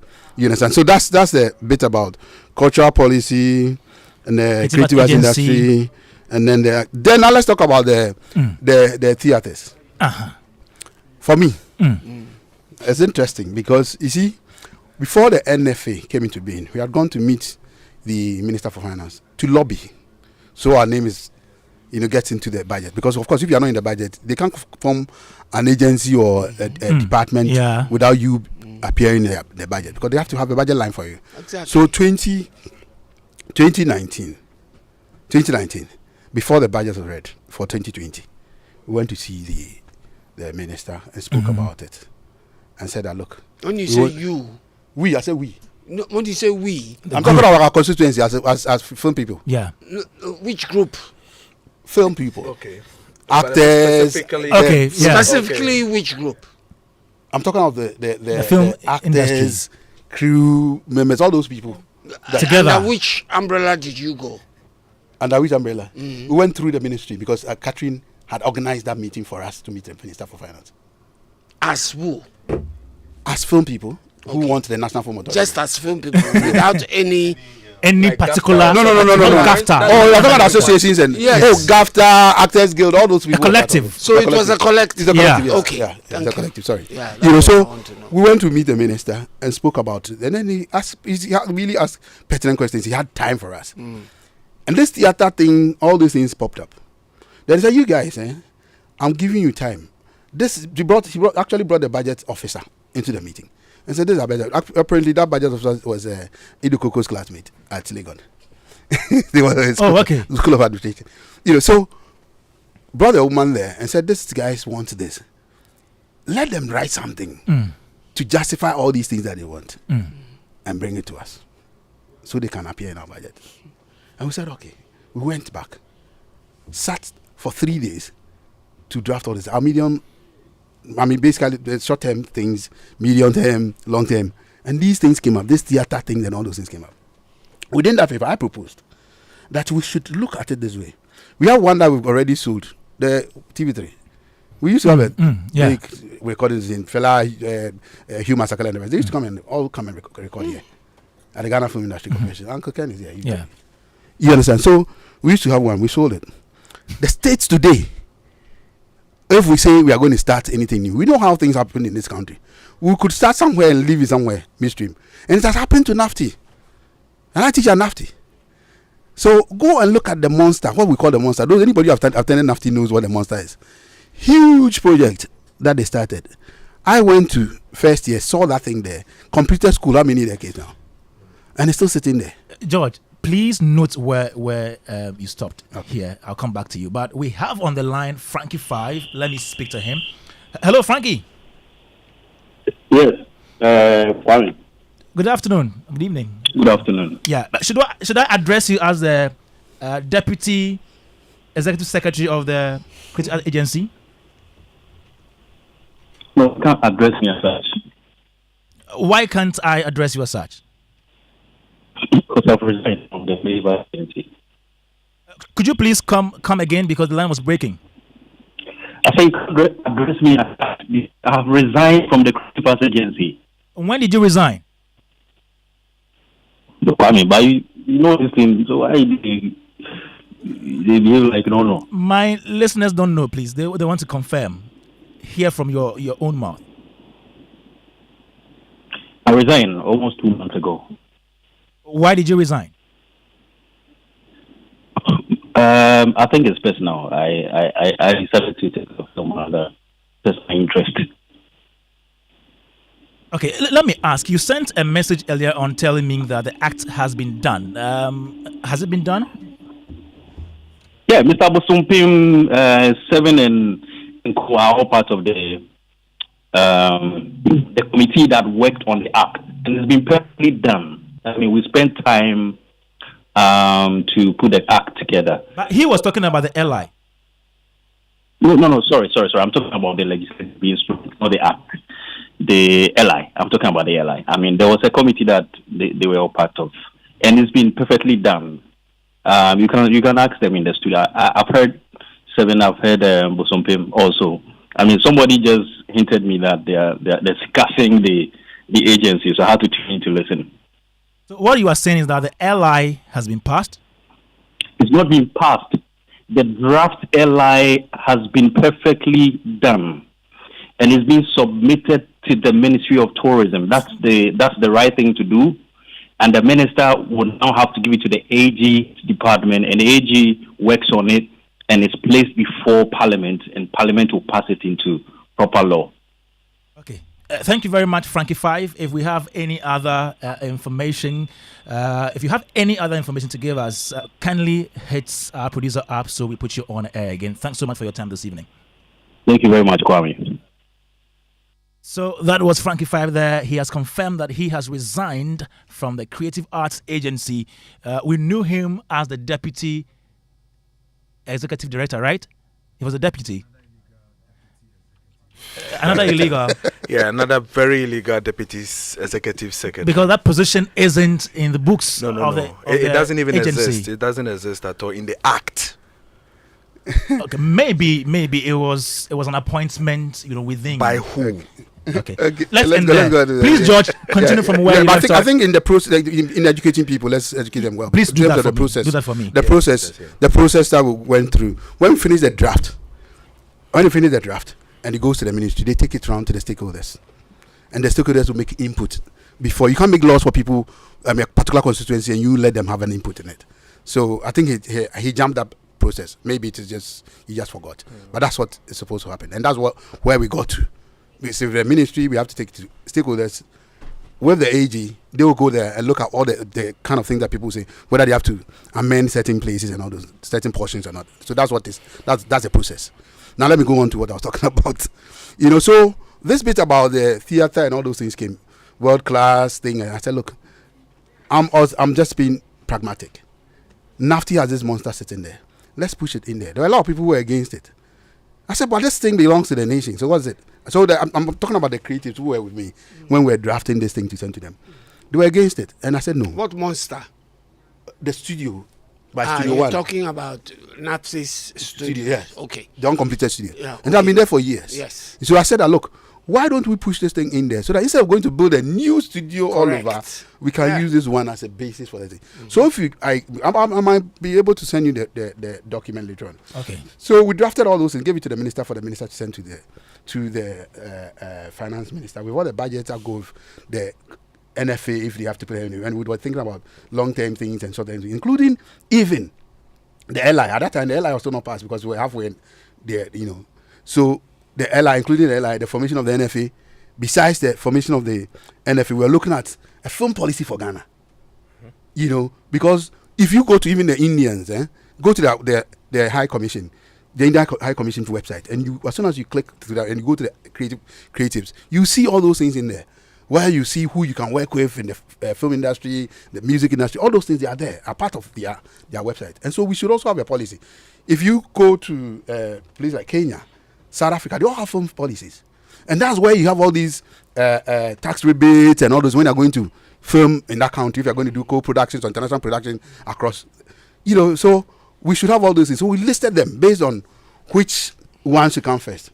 And our first priority was the formation of the NFA with a budget, and the LI. After the LI, because they had also spoken about this theater and studio thing, we had also incorporated that in there, thinking that when it goes in that manner, then it's easier for us to work rather than go and start from zero. Because honestly, I have to be honest with you. Look, I do not believe that.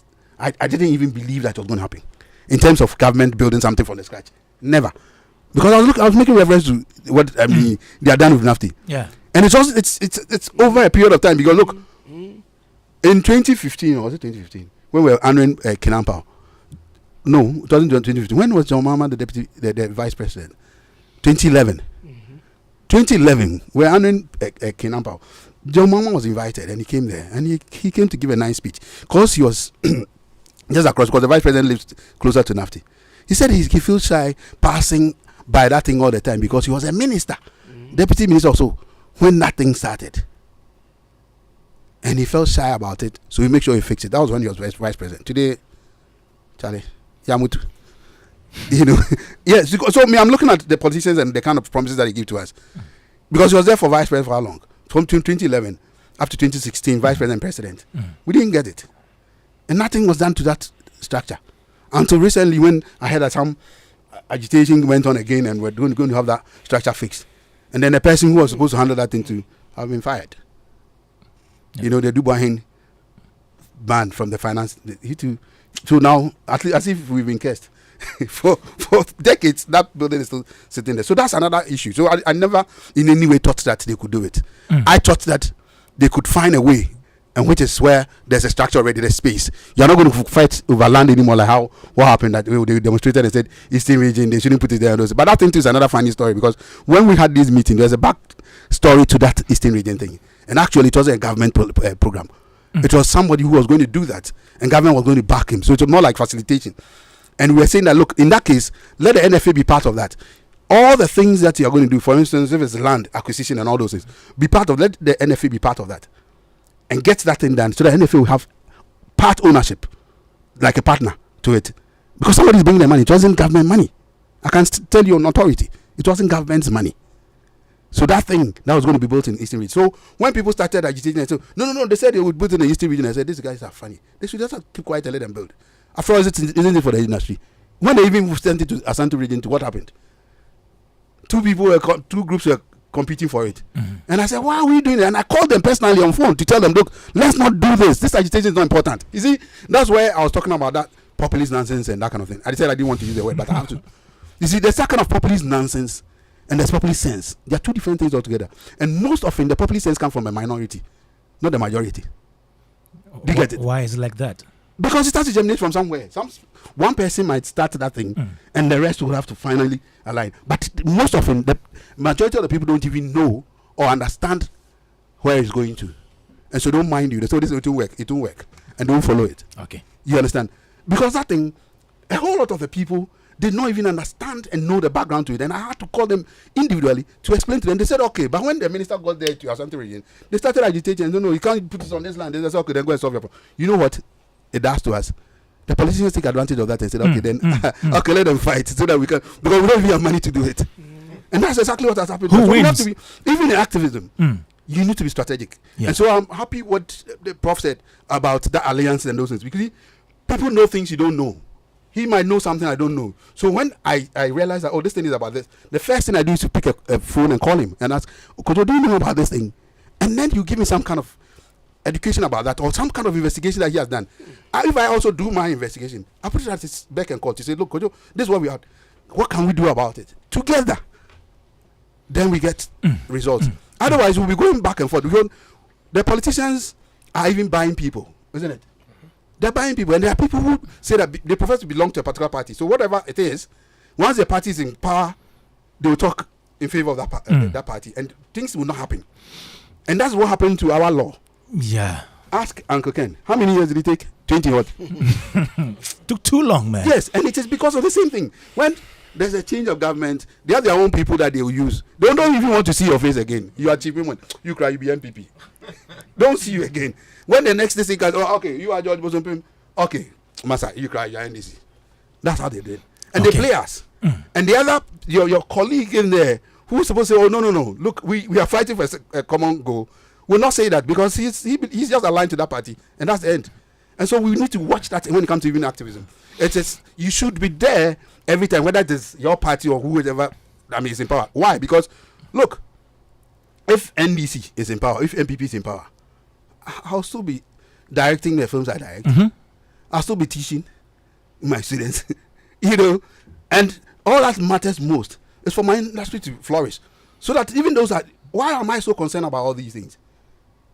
Why am I so concerned? I'm concerned because I'm turning out students. What are they going to do when they get out there? Thinking about the future. What lies in the future for these students that I'm, you understand? At the end, they go and see a broken system that does not work, and all the nice things you've told them that they will achieve when they get out of the school, they can't even get anywhere near. All right. You understand? Okay, George. So we will come back to talk about the other ways of making sure our activism works so well. I also have in the a industry. problem with the spaces. We'll talk about spaces later on. We'll come back. I thought we should solve that problem. Yes, we will come back. And then, so I'll take a break. When I come back, I'll get to Uncle Ken and Chief Moment. Then we find out other ways of making sure that our courses yield a result. Here on Joy 99.7 FM Showbiz A to Z. Oja, oja, hey, oja, oja, oja, hey, oja, oja,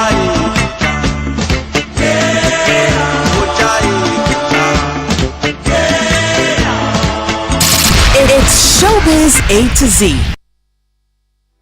Behind every door lies a world of opportunities. And with Absa's flexible loans, you hold the master key to open all the doors to your dreams. Doors to a new horizon and everything you could ever dream of.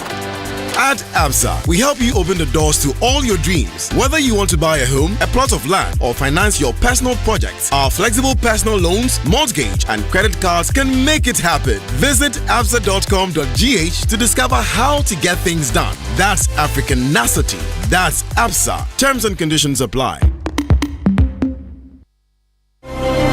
There's going to come a time that the church will rise as the highest of all the mountains, and saviors will be raised in the church to deal with the world system. And let it be now. We need to have a national focus. We don't have to lose this ambition, or else we work against the Great Commission. They are equipped in righteousness, the agenda to possess the nations. Welcome to an equipping center of the word and prayer on Pentecost Hour. Pentecost Hour comes to you on Joy 99.7 FM, 1:30 p.m. every Sunday.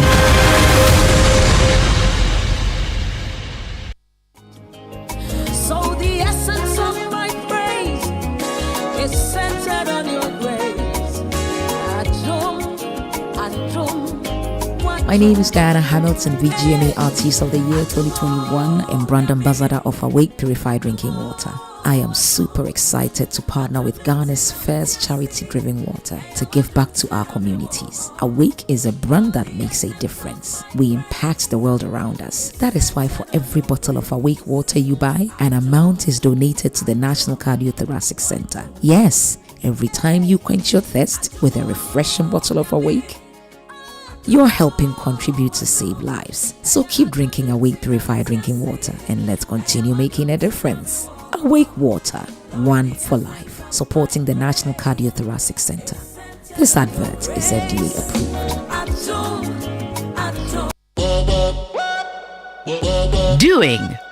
Doing gets you learning. Learning starts you wondering. Wondering triggers thinking. Thinking becomes planning. Planning evolves to trying. After trying, you're succeeding, winning, owning. Now, doing that starts with outdoing your limits. Outdo them all with MTN. So, what are we doing today?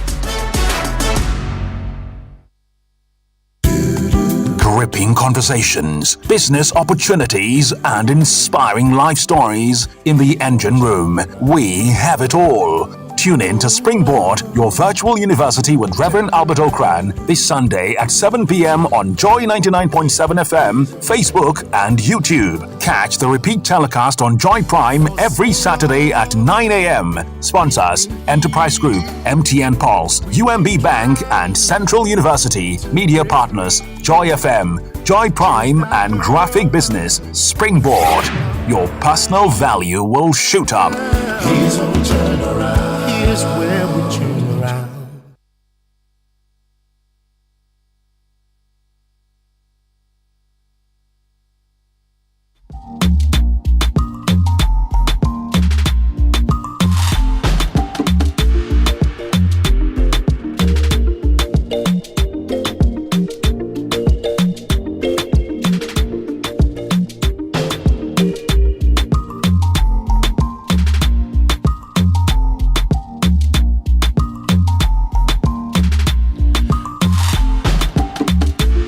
Showbiz A to Z on Joy 99.7 FM. Having some insightful discussion right here on activism in the creative art industry. In the meantime, though, let me tell you about Oktoberfest. If you love beer, like we do. Ghana's premier 5-star hotel and your CIMG Hospitality Facility of the Year, Labadi Beach Hotel, brings you another exciting edition of the biggest beer festival in the world, Oktoberfest 2023. And performing live is the Bayern Boys band from Germany.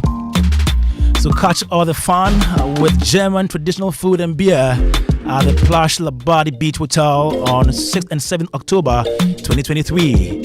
For enquiries and reservations, please call 030-277-2501 or 0249532866. Oktoberfest 2023 is proudly supported by Brussels Airline. Brussels Airline, you are in good company. Oktoberfest Beer Festival, come let's party.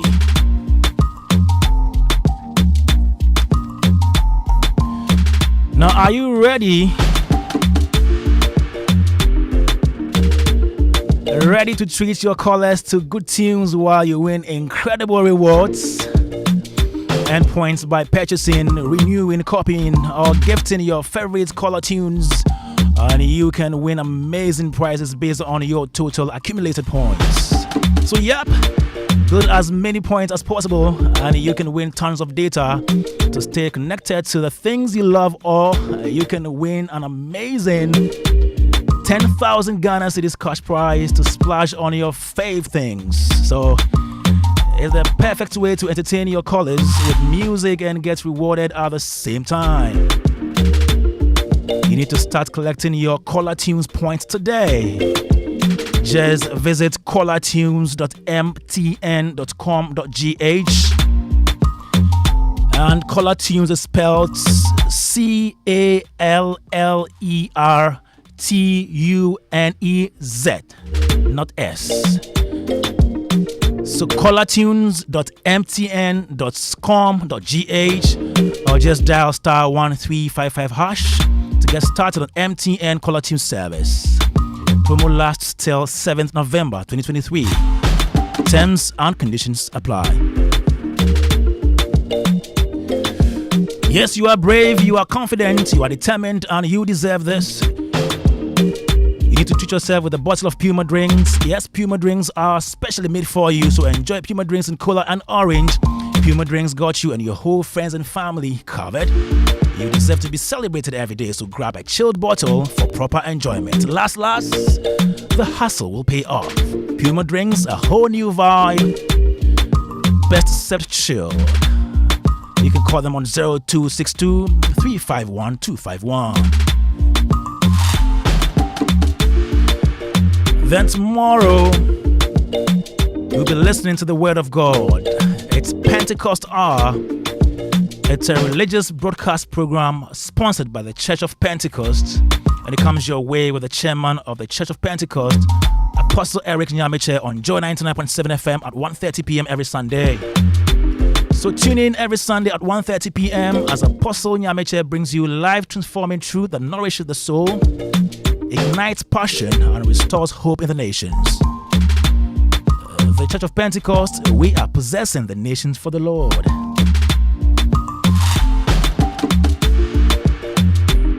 26 minutes past 5 here on Joy 99.7 FM. My name is Kwame Dadzie. Showbiz A to Z is the name of the program, sponsored by MTN Everywhere You Go, Superstar Multi-Fruit Drink, and produced by Philip Nye, Anita Tay, with Olivier Fangnan on social media. Now, let me come to Uncle Ken and Chief Mumin. Uncle Ken, so you've listened to so many things. I should go to Chief first. He hasn't spoken. He hasn't spoken. You want to hear his voice? Yes. Please do. Chief Mumin. Of who? Yes, anyway, good evening. Good evening, sir. Yes, since we talked about UNESCO, let me use this opportunity to salute Mr. Abdurrahman Diallo, who is finishing his term here as the UNESCO country head. When is he leaving? Just this month, October. Next month, really. But yesterday there was a little send-off event for him at the UN office. So I want to salute Mr. Diallo for all the work he's done, in making UNESCO accessible, especially to a lot of us, the young artists, and he's done great work, and we salute him. He's moving on to Abuja, and I expect that his impact will be equally felt over there. Uncle Ken, since you gave me the opportunity, I want you to draw your attention to my half shoe. To your what? My half shoe. It looks good. What about it? So when I was coming, I just stopped by my friend's shop, Osman Shoes Toy, just around the corner. Senaya. Yeah, and I walked in his shop and was like, I want to buy a shoe. I've so I never just met listened to him. my old So you bought shoes. it? Yeah, and I just wore it immediately. Okay. Reminds me of the rich man who was driving and had a problem with his car, and he parked. It was just around the garage. He walked in and bought a new car and called his driver to come and sort it out. So I was manifesting that in buying the shoe. Anyway, I've never met him, but okay. He's my namesake. Kenny. Okay. And the shoe, it looks good. Yeah, very good. Oh yes, Made in Ghana. Yeah, I've heard Brilliant. so Let's many promote Made in Ghana. Yeah. Exactly. people say nice things about his shoes. I've never had a shoe of his. You need to buy one Yeah, for we Uncle need Ken. to. That's not a problem. Uncle Ken, I'll take you to the shop. Thank you. Chief Mumin, please let's hear you. Yes, a lot has been spoken. Let me attempt to make sense out of some of it. I'm always, just because of my experience, very, very skeptical with government, allocating resources and undertaking projects. And I think that some of it has been mentioned here, So let's take the whole idea of a fund, for example. Invariably, it will be hijacked by the political apparatchiks, right? And you find some party faithful who has nothing to do with the creative arts, lobbying to have access to whatever fund that is available for such opportunities. And we've seen it. We've seen it with the Scholarship Secretariat. We've seen it with, government, distributions of money, So there's just something fundamentally ineffective about our governance system over the years and how it allocates resources. So I'm always for any effort that would divest power away from government in terms of its control and distribution of resources, And so in terms of creating a fund to support the art, I don't think that is something that government should necessarily control. If something like that should even be instituted, I think that it should be allocated to, in quotes, a neutral institution. I hate to say it, but in maybe one of those donor agencies that are a bit more emphatic or more strict in the way they allocate, resources, So a pool of resources coming together, I think that, may be the way to go. Also, again, I'm also skeptical about governments building infrastructure for the creative industry. Why? And some Behance mentioned it. we ourselves in the University of Ghana, we've been trying to build a theater for eons. It's still there, looking like a monument to incompetence, I must say. It's been there for so many years. Yeah. And we always say the School of Performing Art has the potential to attract more international students to the university, but the facility is terrible. So if government is going to even allocate resources to building, facilities for the creative art, I would go with Mr. Bosompem's strategy that it should be built for established institutions and given to them to manage, because that's also another thing. Management, not just about building the facility, it's about how you manage the facility and how you maintain it, and how you deploy it to the benefit of, the ecosystem. So if, for example, government decided that we want to ensure that there's a theater in every region, perhaps the best way to go around it is to work with established institutions. So KNUST should have an ultra-modern, theater that can, because the lecture halls on campus are already being and you rented. think that those institutions will be able to manage at least better than a government, the government bureaucracy, right? So if the University of Ghana had an ultra-modern theater under the management of the school, if the KNUST, if UDS, if any of the tertiary institutions spread across the country had, these facilities, number one, there's a ready constituency, because in campus, there are always one program or another going on. So there's a ready constituency that will use those facilities and bring some revenue to those facilities. But people can also come and rent those facilities. In fact, things like that are already going on. If you go to the University of Ghana, the little facilities that they have are always rented for one program or the other. So you find people renting lecture rooms and auditoriums that are not well fitted for theatrical events or musical concerts, for those concerts, right? But if Legon had an ultra-modern, theater, for example, it could serve not just the university community, which is a big community, but the outside community. So my point here is that if government wants to invest in infrastructure, then that infrastructure should be deployed in a system where at least there is some degree of guarantee that it can serve a purpose. It's like the teaching, the UGMC that was built. It's supposed to be a training institute, a training facility, whilst the general public can still access it.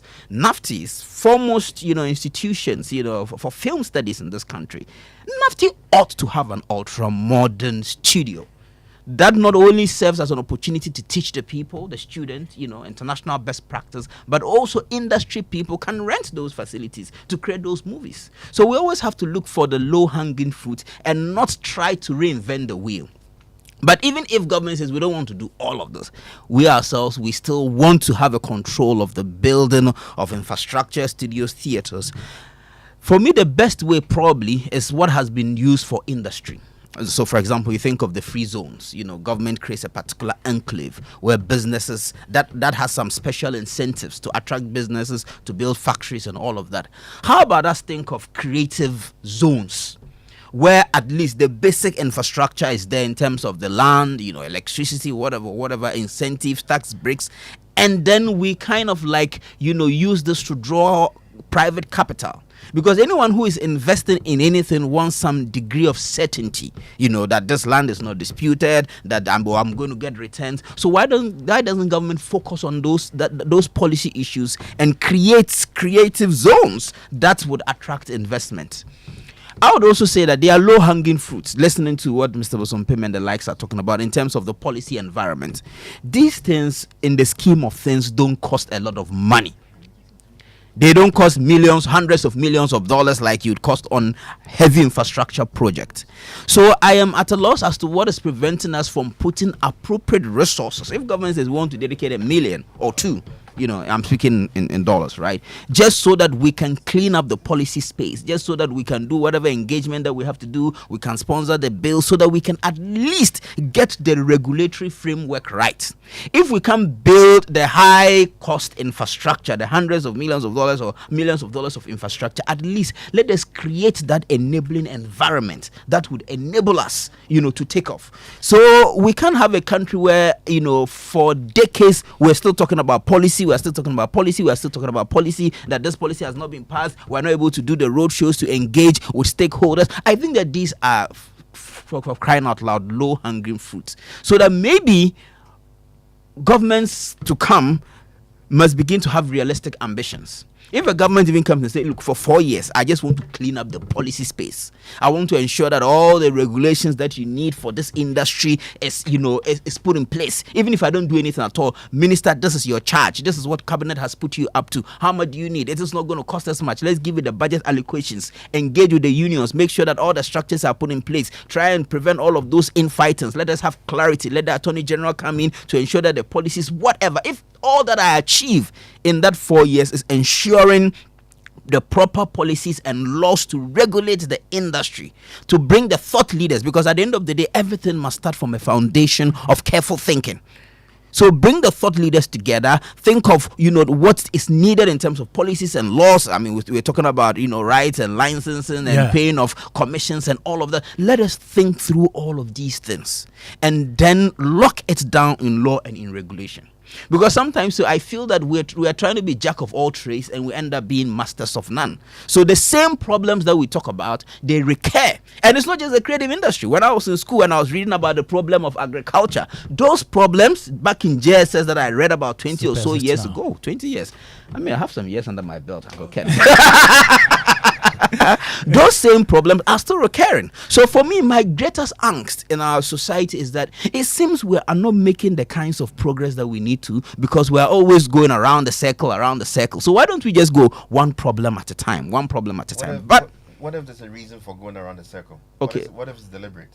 Well, that's also another point. I mean, but why should it be deliberate at the end of the day? You know, I think that there's some level of and so I mean, let me go back to Auntie. Auntie said we have to also celebrate our small successes. You know, yesterday as an event, someone asked me in fact, the chairman of the National Media Commission spoke that within the last 5 years, what do I think is the greatest thing that has happened to the creative industry? Okay. You know, I thought of it for a while and I said, well, I think that there is an increasing more attention on the industry because there's more advocacy. You know, creatives are becoming louder. Also, thanks to social media, we can aggregate our views and opinions and all this. So I think that there's gradual attention that is being How would you rate that increase if I should put you to a test right now? Like rate the. It's anecdotal, so I may not be able to. I mean, how will I rate? I just feel that there's. I mean, like this conversation that we're having, for example, we've had a lot of these policy conversations. So now there's a lot more activism.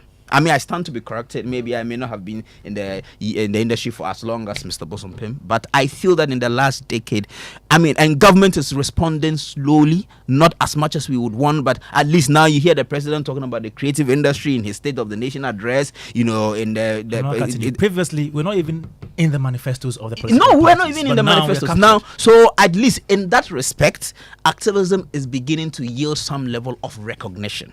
So what is the next stage? The next stage is now to derive the appropriate dividends, to ensure that it's not just we standing outside and crying out loud, but there's real tangible impact on the creative ecosystem and the creative economy, right? So that's, for me, that's the next level of that conversation. Part of it would also involve would we finding ourselves in strategic positions of influence, which I hope is happening gradually, you know, not there yet. But also when we find ourselves in those positions of influence, how then do we exert, you know, our authority? Because it is easy to be influenced, you know, within the political cycle, because at the end of the day, it's a political agenda. So you don't want your government to look bad, and so you have to toe a particular line. But we have to also represent our interest in the corridors of power, in cabinet and in parliament. Because in every institution, there has to be some degree of lobbying. If you go to the United States, there's lobbies for almost everything. How are we also lobbying to ensure that our interests are, you know, advanced within the corridors of power? When the issues of the creative industry comes up in cabinet, I'm interested to see how it is treated. Is it just a box? Let's take a move on to the more serious matters. Or does cabinet really recognize the importance of this industry, you know, to the country and to our revenue generation going forward? So in conclusion, I think the government must divest itself from actual control of resources, which sounds very utopian in our part of the world, considering that governance is all about accumulating, right? But I think that the only way we can make progress is that we have to save politicians from themselves. Until we build structures where people are forced, you know, to do the right things in office. Right now, the best strategy for us as a country and as a continent is to take as much power away from politicians. So that when you go to the politician and say, oh, I want this, the politician can even tell you that my hands are tied. When that party person comes to say that I hear that there's a creative art fund, I want something, even though I'm not a creative art person, the minister will tell you that I don't even have a role in this. It is being controlled by this agency with these partners. So it is even in the interest of the politicians themselves to divest power away from themselves to ensure that there is fairness in the way we distribute resources. Awesome. If only their political ideologies will allow that. But let me go to Uncle Ken now. Uncle Ken, now the ball is in your court. Yeah, Kwame, I've listened to everybody here, and I'm not surprised at anything all of them have said. I am at a loss what to pick, which issue to pick from the three gentlemen who spoke about the issues. Not you. No, you brought solutions.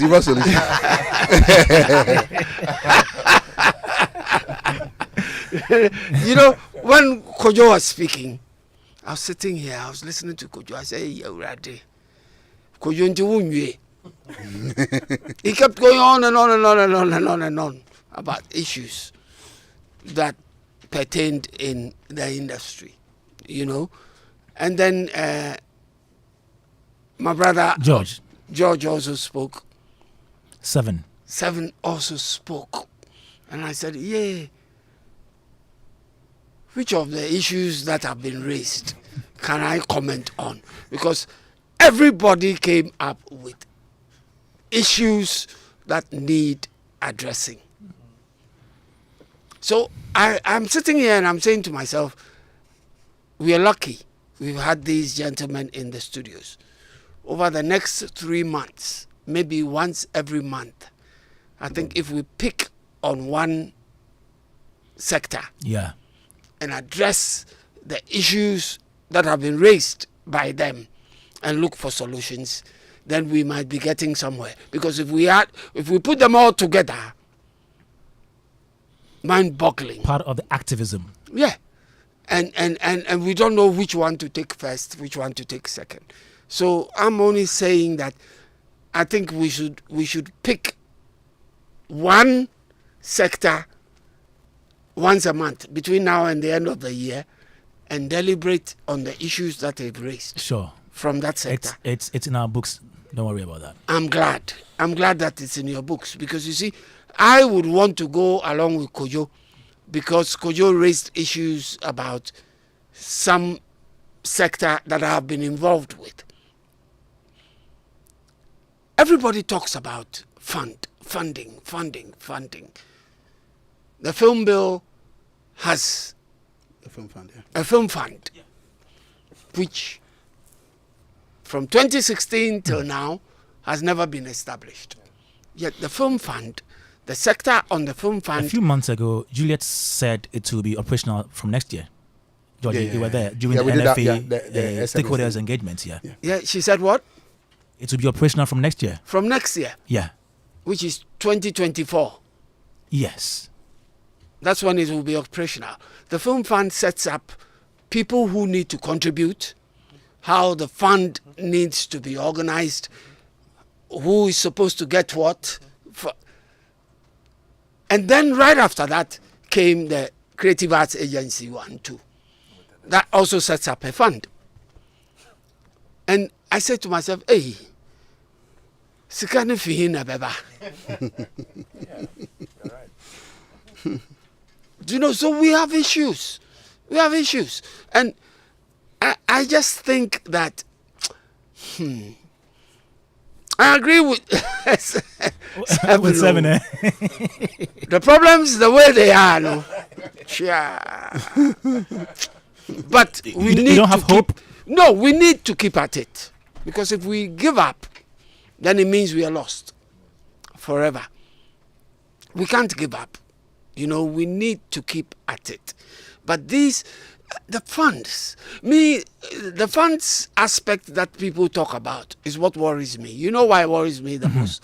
I said to myself, okay, the fund is established. Now, who goes for it? What criteria will be used to disperse the funds? The law determines what you should do to get and how much you should get. The law has given who yes, even the percentage. Even the percentages and things. But I'm saying that within that industry, who will be allowed to eligible go for it without people saying, hey, that person didn't deserve it? But that's the essence of the legislative instrument. If we get that thing through, all those details are in there, including even who should be on that board, the fund to control. Including some investment person and all those kind of things. Correct. But you know the way we are. Whatever thing we put in place, people will argue about it. And who gets it will become an issue. Like it happened to the COVID-19, the Bus Fund. Thank you. For the creative industry. All those things. I don't know. Chip this in, because right now it's still about allocation of resources, right? So while we actually continue to figure that out, why don't we also have a system that provides opportunities as much as possible for people? Because already creatives are finding their so own they don't rely on without funds? those things, right? That's bringing businesses in. If you don't have something, you're not losing anything. Like I was having a conversation with a friend of mine about tax breaks. So the government will lose money. So how is the government losing money? If the businesses are not coming, it's not like you are going to lose money. So if you have a tax incentive that brings in a lot of film production, a lot of music video production, because people want to come and shoot, but the taxes on their equipment alone would drive them away. It is not as if the taxes there are bringing the people anyway. So why don't we think of ways and means of expanding, the economy, so that once there are more jobs coming in, even some of these things, the government may not necessarily, if there are 1 or 2, 3 big international movies sold shot here, $1 million budgets, and there's already a market, the market will respond to it. And I think that one of the things that government can also do to make it easier, especially for people in the creative industry, what are the tools that we use in the creative industry? Right now, the iPhone here in Ghana is way more expensive than the iPhone, that you buy. First of all, because of the exchange rate that we may not do anything about. But why don't you also think of, the taxes that, we put on some of these things, so that at least you think of, okay, what are young people using to create work for themselves in the creative industry? The laptop, the phones, the cameras. Why don't we at least make it easier for them to access those things? So that even if we don't do anything at all, they themselves are trying to find their way, so that we reduce the barrier of entry. So for me, the strategy, low-hanging fruit. What can we do that will not cost as much, that doesn't require too much thinking, to do, while we still try and do the big things? Okay, Chief, what maybe Chief we said, have I've just prompted me on something. I want to just make a comment. You see, I do some international productions where people from different countries come here, and they come and then they hire my company and we work with them. And the processes. So that's why I always talk about structure. Yeah. Before we even had our law, when there was no law binding these kind of things, what we do is we go and negotiate. And we go to the government agencies to talk to them. This is how these people are coming in. What do we do? And then we tell them, look, elsewhere, this is what they do. Can we adjust this thing to do it this way? So when they come in, they're coming with their equipment. They pass through the airport. Then they take this form that they fill. All the equipment list is there, the values and everything there. We work on that before they even come. And then go to the insurance companies, take their insurance bonds and all those things for them. Then when they come here, the list is there. The GRA and everybody, the customs office, they have all those things there to show that these are the equipment that are coming. Then they clear and they enter. When they are going back and they don't go with any of these equipment, then there's a tax application. Because then it means that you brought it here to come and sell, basically, if you leave it behind. That's how it's done. All of a sudden, now you're coming in there, they say once you're accompanying the equipment, they'll give you that value, whatever. The last one I did was virtually around $700,000, the cities. Initially started from, when the city started flying, it started at 42,000. I think 420,000 or something. It ended up at 700,000. And I said, so why would somebody come and film in this country? Because, and especially when they are accompanying the equipment, which means that it's just a small crew, 6 people coming into the country. And then you tell me that I should come and put 700,000 there before they enter. And then when they go, you give it to me. You see, and we know the bureaucracy too as well. Yeah. When the money is with them, it's difficult for you to even take your money. But the point is, if you want to let them in here, so that they come and create that jobs and that kind of thing that we want here, then that system that we were using formerly when there was no law should be the same system, because this is how they do it elsewhere. And we've just said that, look, this is how they do it, so that people can, because we've not given them even any tax rebate. We are saying that they are bringing the equipment. They don't have any hassle. They shouldn't hassle at all at the airport, because all these paperwork have been done for them. But now you're telling me that you want to value the thing. Come and put that tax there, deposit it, before they can even come in. That's ridiculous. When they are leaving on that day, will you give them the money? It's not possible. Mr. Boss, I actually think that, please let me say this, I actually think that we should actually even scrap that whole taxes on camera. If they come and they sell their cameras locally to people, what's the problem? We'll use it to produce content. How much at all is government going to make from cameras, right? So you have to look at the bigger picture. If you're able to attract a lot more productions, how much money are you investing in your economy? Because when they come, they are spending on hotels, they are spending on local crews. So we should forget about taxing cameras and those things. It's not like it is cocoa or something that comes in huge quantities that government to say, if I don't tax, I'm going to lose X amount of money. How many people are coming in with cameras anyway? So in order to forgo all of those frustrations, let us scrap taxes on digital instruments. I mean, maybe I have to go and talk to the vice president. Okay, thank you so much. Let them bring that cameras. Mr. Bosom, what are some of the latest cameras? Thank you so much. The red, let them sell it cheap for us. Let us produce quality content. Thank you so much. We have a lot to say on this topic. I wish we could do that, but we don't have much time. Yeah, so let me say a big thank you to everyone who came here today. Kojo Preko Dankwa is convener for Foundation of Creative Arts Professionals. And then let me say thank you to George Bosompim Gafta, PRO, to you, Seven Xavier. We are going to do a part 2 of this, to proffer solutions. Yes, we will do that. I'll promise you that. I promise you that we are pressed for time. So thanks so much for coming to you, Uncle Ken. I'll come to you, to Uncle Ken, to you, Chief Mumin. Yes, George. I'm saying that all the senior citizens. Yes, they should come. Let's party on next Saturday at the Aviation Social Center.